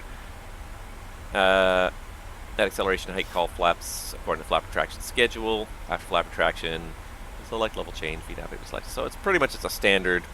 Verify missed approach altitudes captured, select landing gear to off, complete the after takeoff flow and the after takeoff checklist. So it's pretty much a standard go around in a jet. There's nothing unusual about it. Flaps 15 is the key. So at go around, it's toga and flaps 15. Those are the two things I need. It should automatically then sequence to the next waypoint. So hopefully don't need that, but I'm gonna kind of keep that in my back pocket today because it is very possible we're gonna need that. I'm just gonna move this navgraph chart thing so it's a little more hidden there behind there, so you guys don't. It's not so obtrusive to you guys. Yeah. Oh, and I'm not here. How long have I not been here for? When did I turn off my book cam? Did I turn it off when I was away and not turn it back on? Mickey's filled back up. Alright. Looks like it could be unsettled in these clouds here. Okay. On our way down to Miami. That wasn't too bad of a flight. Didn't feel that long, honestly. It was quite chatty there. Should have checked FlightAware to see what they were doing in the real world before I tried this, but that's not to worry. I will. We'll just make it. We'll make it work. I don't think there's too much traffic in and out of Miami right now, so hopefully a 12 arrival will not mess up too many people. There's 3 people on the ground departing Miami. There's one arrival nearby. There's no other arrivals really kind of in our same time frame. There are other arrivals, but nobody's going to arrive at the same time as us, so pardon me. We shouldn't cause too many conflicts with arrivals and departures. We'll just have to make sure we're broadcasting on Unicom and tell them what we're all about. What we're all about, eh?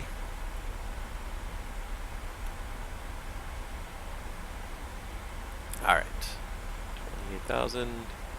Looks like we're going to hit that cloud deck anytime now. It's a broken cloud deck, though, up here. But as we go further south and closer to Miami, that's where it's getting even worse. I really wish... Terrain up there, at least. I really wish we could, we had weather radar.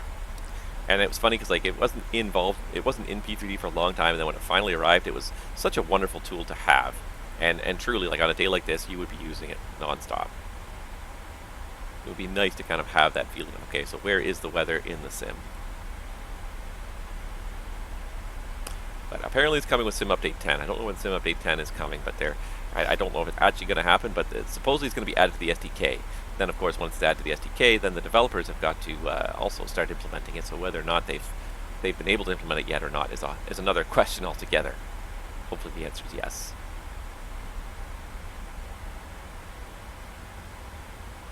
Check the engine for a while here. Let's just have a look at the engines. Oil pressure is pretty low, but that's to be expected at idle. Oil temperatures, pretty normal, 88. Oil quantity, 56 and 66%. It's not unusual to see it quite low when you're running. Once you stop running, then the oil goes back in the reservoir. Quantity, 72%. Yeah, everything looks good there.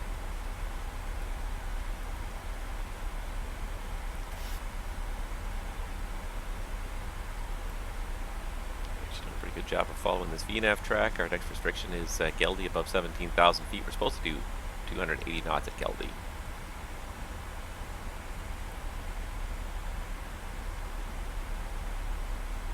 Since there's no ATC online, I'm not too worried about it. Alright, into the first cloud layer. This temperature here. Temperature's already +1. Tad of +1 out there already. Probably should throw the anti-ice on just to be safe.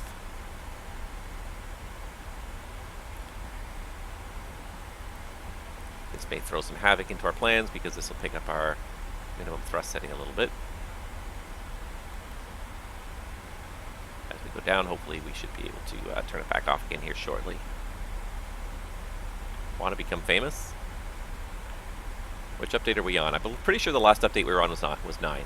I'm pretty sure right now we're on Sim Update 9, so I think the next Sim Update is the one where they're hoping, if everything goes according to plan, that the weather radar is going to become part of the SDK.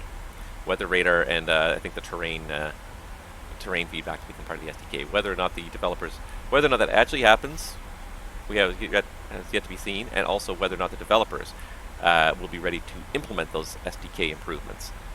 PMDG is not necessarily known for being speedy on their updates. Thorough, yes. Speedy, no.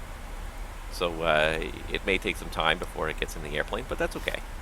You know, I'm a patient person. I mean, I'm happy to have this airplane. Most of it works so well. On a day like this, this is the day where I'm like, okay, well, I really do wish we had the radar, because that would be really helpful right now, but if we don't, we don't.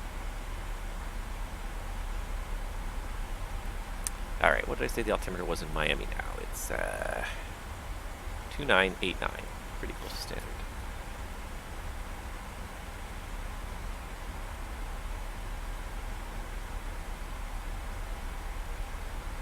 $299 set. Alright.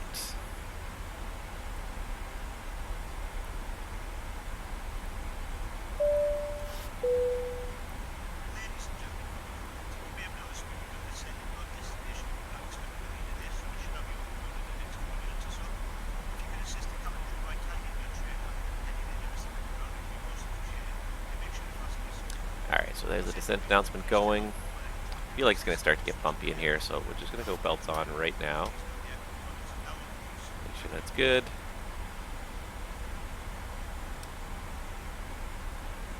I did turn my transponder on when we left, right? Yes, I did. Yep. Guess New York would have complained if I hadn't, right? Looks like we're building up speed very slowly here.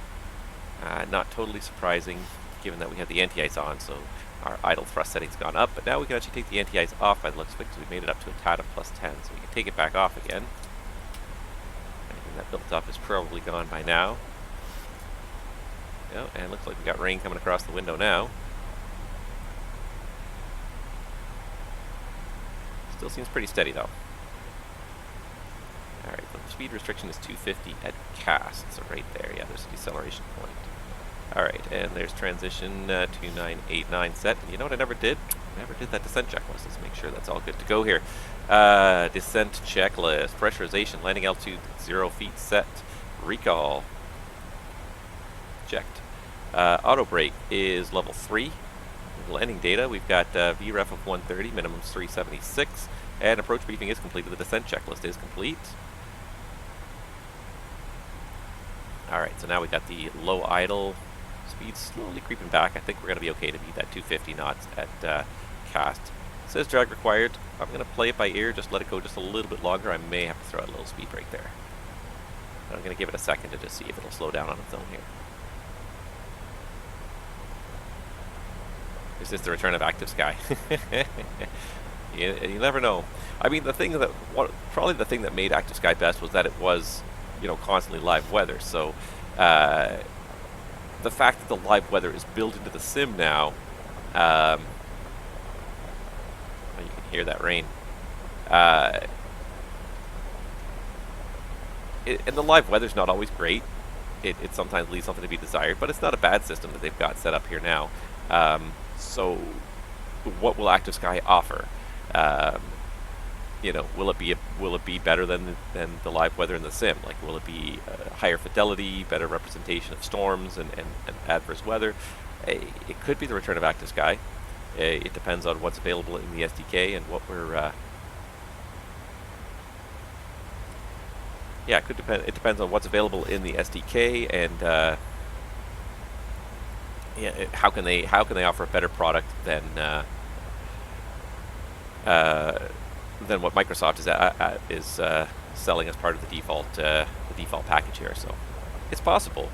There's times when I find that the overall weather is accurate, but you know, certainly in terms of like locations of like adverse weather and storms, it's not necessarily very precise. It's like, oh, there's some bad weather in that area, and you'll have some random bad weather, but it's not particularly accurate. So if they can improve the precision on that, then yeah, maybe Active Sky will be worthwhile. Certainly, I know that their clouds certainly looked a lot better than the default clouds, but that was the P3D era. So can they improve on the cloud modeling? They probably could. It's possible. Anything's possible.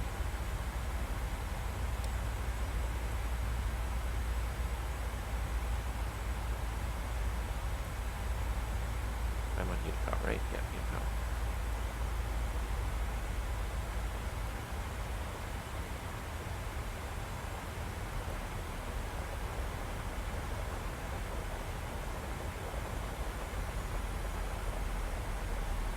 It's definitely raining out there.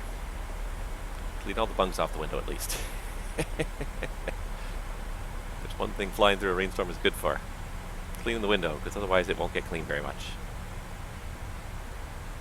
Almost looks like verga coming out of the cloud here. It's got like a nice like vertical shaftiness to it. Yeah, it really does look kind of nice. Alright, so came through one rain shower. That wasn't too bad. Definitely another lower cloud deck out there though. Alright, next speed restriction. There are no more speed restrictions on this arrival. That was the last speed restriction. Now it's just altitude restrictions from here.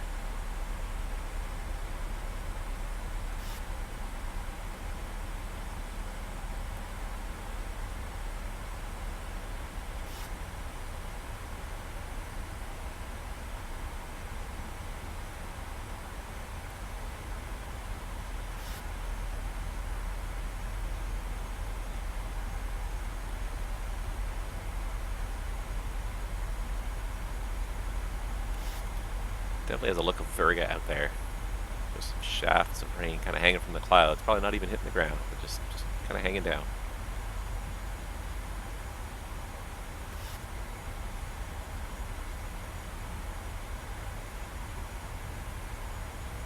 Alright, so it's Bonefish above 11, Fendi above 11 as well. And Armani above 8. So just turn on the downward would be 8,000.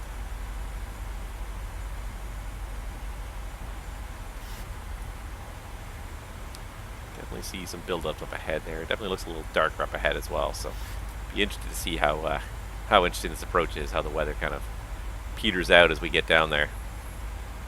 Hopefully we spot the airport. I would not want to have to divert all the way to Orlando. It's not a long flight, but just adds to the day. But hey, sometimes that's what happens. I haven't done too many diversions, honestly, in Flight Simulator, though. Probably like 2 or 3 of them in reality. The weather would have to be pretty low in Miami for you not to be able to land Miami. The couple times I've done diversions, it's usually going to places that have non-precision approaches only with higher minimums, and you definitely cannot get in. But I think we'll spot the runway. It's almost more the rain and the gusty winds that I see as more of a challenge than the approach itself. But we're definitely settling back into some ugly looking weather here.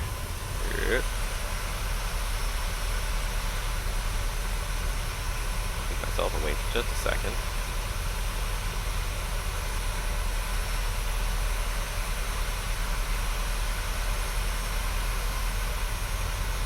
Yeah, it definitely looks darker up ahead, doesn't it? It's kind of looking a little bit, it doesn't look particularly pleasant out there. It's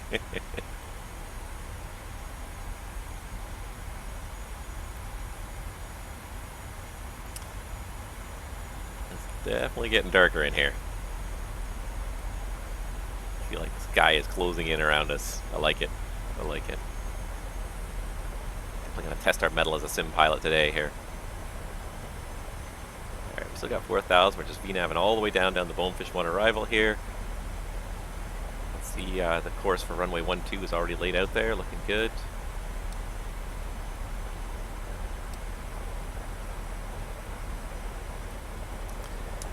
Miami traffic, American 1311 is 20 miles north of Miami, descending on the Bonefish 1 for ILS runway 12.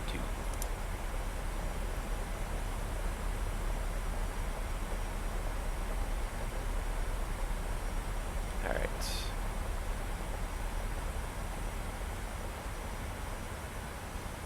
I hear that rain hitting the window too. I do like that. It's kind of a neat effect as well. It's not just, you just don't just see it, you also hear it. That is a neat effect. Alright. Just a gentle descent to pass Armani above 8,000.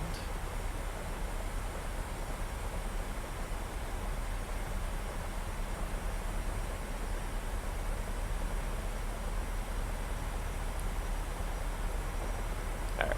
It's close enough. 10,000s.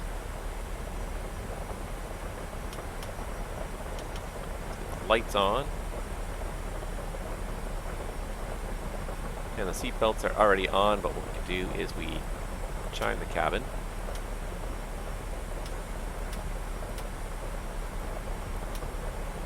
Yeah.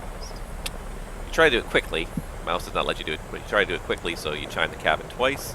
Alright, and approach checklist. So it's pretty easy here. Altimeters, 2989 set cross-checked. 2989 is set cross-checked. Approach checklist is complete.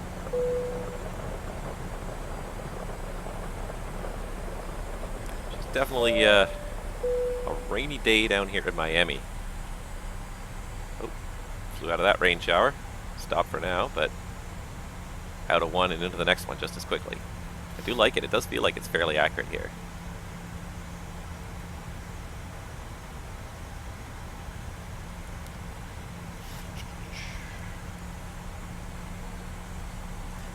Very quiet out here today, though. I'm just having ATC. Oh, I wish we'd been able to do this last night, but the weather in Miami was nice last night, so this is a bit. We would have had good ATC. We would have had lots of ATC, but no weather to deal with. Instead, we've got no ATC, but lots of weather. So take your pick. What do you want? I'm kind of enjoying this today. It does look pretty good, like in and out of the clouds, and then you hit the rain shower, and it starts raining again.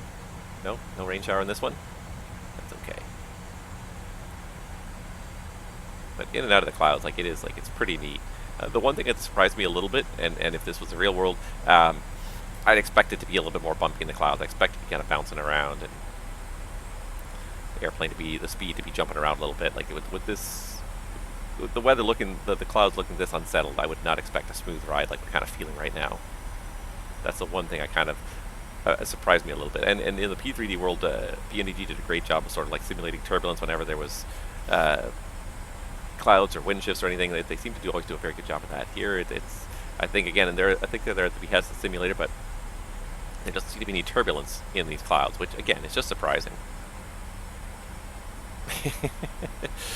Yeah, Travis mentioned if this was going to be the return of Active Sky back there in the chat. It's possible. Active Sky may have a reason to exist again in the MSFS world if they can offer a better product than the default weather. And the default weather is pretty darn good, but can they offer something with better granularity, better precision than Microsoft Flight Simulator offers? If they can, then maybe there is a market for it. You know, I don't know. But it is interesting speculation anyways.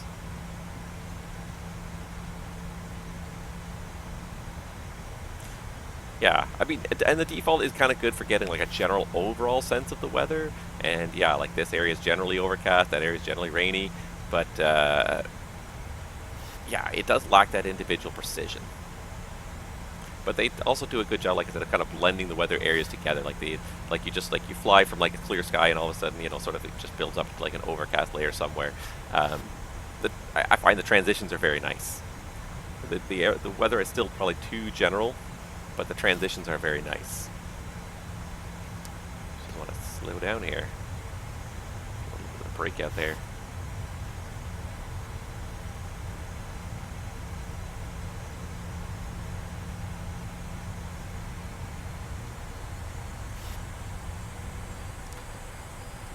Miami traffic, American 1311 is now on a left downwind for runway 12.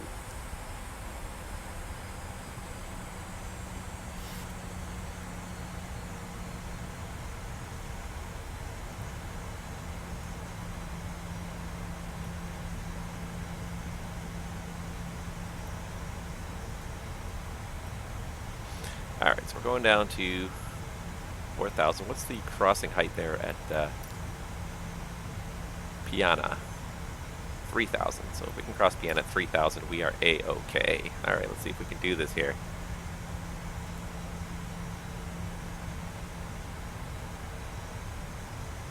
Alright, so first thing I'm going to do is I'm going to do speed intervention and start getting the speed back here, so we're ready for start deploying some flaps here.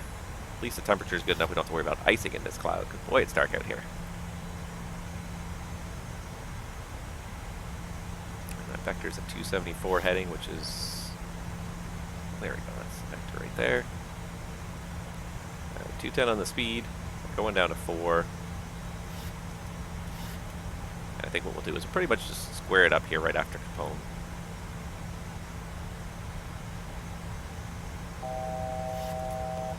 $5,000 descending 4,000.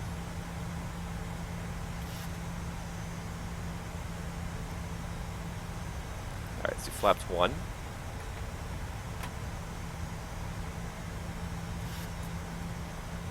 comes the turn for Capone. So let's go into heading mode. Let's get ourselves on a base leg here. Let's go 3,000. Let's go level change. Get ourselves a nice square base here. 21 should do it. 210. Alright, and we're just going to give ourselves inbound to Piana. And the inbound course is 124. 124. Execute. There we go. Speed 190.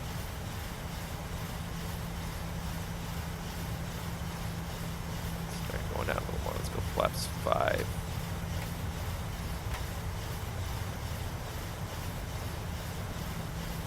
Because we are above the glide slope. Fantastic. Cut it in too tight. Alright. And let's go heading. Oops. Heading 150. Arm the approach. There's Loke. Just above the glide slope, but if we increase our rate of descent, let's go full. There's glide slope, it captured, love it. I forgot to miss approach altitude already. It was 3,000. So we got set, perfect, love it. Alright, we are captured. Let's get the speed back a little bit more. Speed's 170.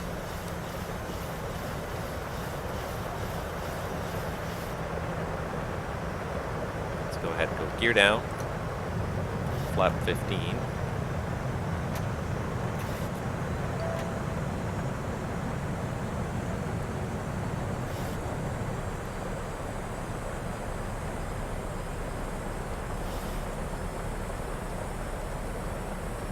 Speed 160.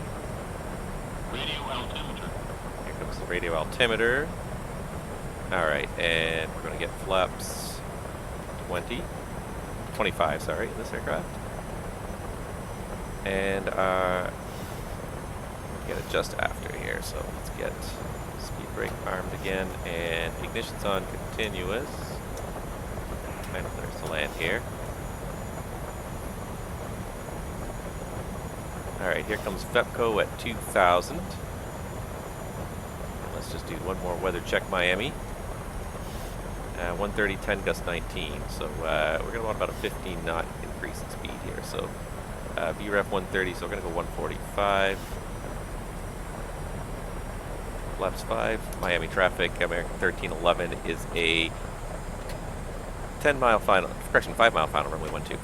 Trying to do 3 things at once here. Okay, that's flap 30 should be the setting, not flap 40.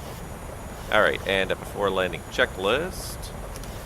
Alright, engine switches are continuous, speed brake is armed, landing gear is down 3 green, and the flaps 30 green light. Landing checklist is complete.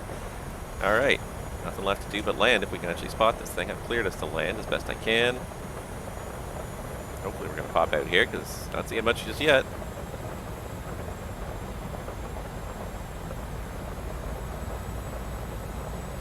Carrying quite a bit of extra speed today too, but kind of need it with the weather here. Alright, moment of truth. Here's hoping we actually see something when we get there.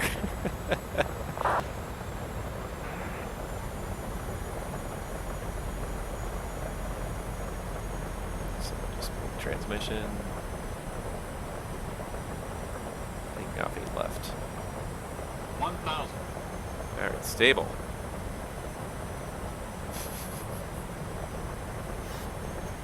Focus here.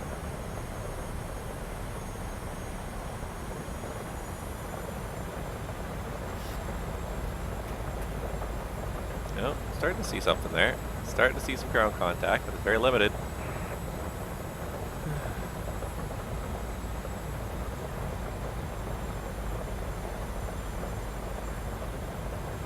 Come on, there's gotta be something out there.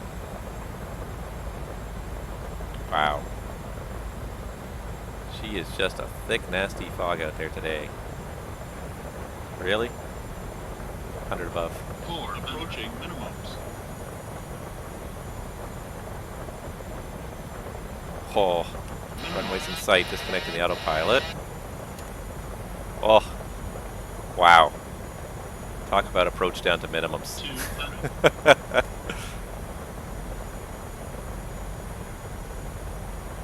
Fog bank like right there, almost on the short final there. Almost lost it there. Just still seeing it. 50, 40, 30, 20, 10.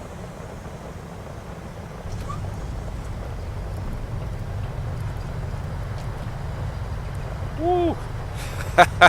Wow, that was down to the wire. Alright, positive deceleration. Alright, closing the reversers. Let's see if we can make this next turn off to the left here. Whew, that one made me sweat a little bit there. Miami traffic, American 1311 is vacating runway 12 for the terminal. I don't even know, I can't even read the sign through there. Uniform, I think we're on uniform. Let's just get across that line. Wow. And I'm not sure if doing this will really do anything, because I don't think it will, but what if I do this? No, it doesn't actually do anything. Okay, I just gotta catch my breath for a second here, reset everything that I need to reset. Flaps, speed brakes, lights.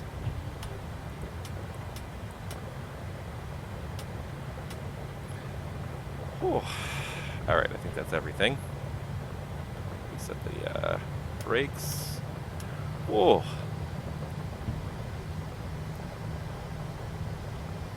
Alright, let's get moving here. So I think we're on uniform. I think.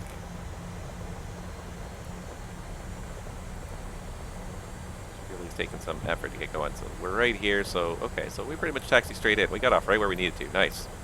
Alright, like it. I like it. Perfect. Yeah, auto throttle's off. I know. Alright, so we're pretty close, so we'll go ahead and fire up that APU already. Wow. What a mucky day. And it just feels dark and dreary here. Like, they do such a... the atmosphere, they do such a great job of just, like, capturing this feeling. Like, wow, it's a dark and dreary day here in Miami. Alright, I'm pretty sure I'm in the right place. I'm just going to throw my guy on here just to see that I am where I think I am. And I am. Yep. So we're going to gate Echo 6, which should be on the south side of this terminal here somewhere. Whew. Yeah, that one made me sweat. I thought for sure we were doing a go-around. Nope. And we're going to get hit by a fuel truck. Just look away. I thought for sure that was a go around. That was so on the wire. Okay, we're gonna go around this guy over here. Would be nice if those wipers actually did something. Ooh. Feel like I earned my paycheck of absolutely $0 that I get today. Is there like a map of the apron as well here? Oh, did I close that altogether? It's one of these gates up here. I don't know which one it is, but Echo 6 is somewhere up here. Trying to figure out exactly where it is here. Parking bays. Echo 6. So 8 is on the corner. So it should be like 10, 8, 8 alpha. Oh yeah, I can see it now. Echo 8. I'm totally off the center line here. Good thing there's no other planes parked here. Oh, so this is probably 6 right here, I think. That's probably 8 and 8 alpha. It should have a thing on this pavement here. Sometimes it's really hard to see, especially when it's wet. Really hard to see, but yes, that is Echo 6, so we are in the right spot. We do appear to have no marshaller, as always, but we're just going to self-marshal. Wow. What a rainy day in Miami.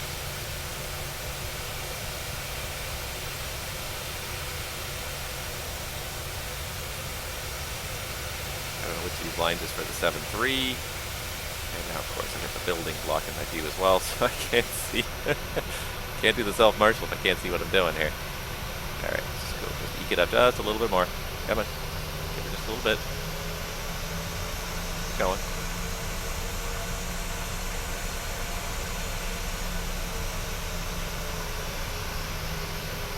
One of these ones. This third line here. Alright. There we are. APU generator is online. Alright, kill that. Belts off. Fuel pumps off. Probe heat off. Hydraulic pedal set. Bleed, isolation valve open. Anti-collision light off. Probably turn the wiper off as well. And bring the bridge over, because we are done. Oh. That one made me sweat. I thought for sure, until the very last second there, that we were going around. Come on, jetway, there we go.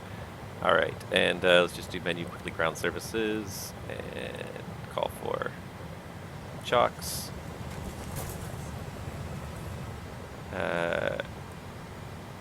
Ground power and doors. Let's open that left door. And I think I heard the sound of self-loading cargo beginning to offload. Yes, they are offloading passengers. Let's just do a shutdown checklist. Shutdown fuel pumps. Fuel pumps are all off except the APU pump probe heat is off. Hydraulic panel is set. Flaps are up. Parking brake is set. Engine start levers are cut off, and the weather radar is non-existent on this aircraft. So we are here. We made it to Miami by the skin of our teeth, but we made it to Miami. And after this, we go back to DFW. Not today, but another day. DFW, Burbank turn, and a St. Louis turn, and our pilot's life, Chapter 1, will end at that point. But, oh, look, and there's somebody parked, spawned right next to us. Hey, United, how's it going? 737s everywhere. But, yeah. take myself away there for a second, because what a nice shot too, just to have two 737s parked there on a dreary day in Miami. But yeah, that is it for me today, guys. I hope you had fun watching that. That was, yeah, that one made me sweat. I honestly, I don't know if you noticed it, but my mouse was right on that toga button. I was ready to push that toga button because it was literally about 20 or 30 feet above minimums when I finally saw that runway lighting there. So maybe I should have done 8 left, which I think, or 8 right, which I think would have gotten us down to 200 feet. But we're here, and that's the important thing. So yeah, that was definitely fun. That was definitely fun. I would almost like to go flying again right now, but it's a beautiful day outside today, so I'm going to go spend some time outside. That's enough time staring at rain in the sim for the day. But thank you guys, as always, so much for watching. I hope you had fun. I hope you learned something, and I hope you will stay tuned to the channel. We're going to have, it's probably going to be about a week till I am able to get the next stream in there. It's probably going to honestly be next, not this Saturday morning, but next Saturday morning before I can get the next stream in there.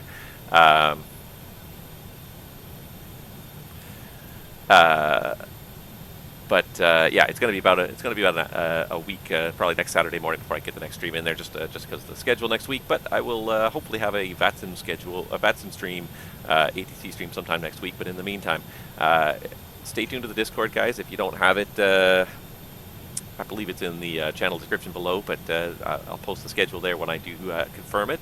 And otherwise, stay safe and healthy out there. I hope you guys all had fun, and we'll see you all real soon.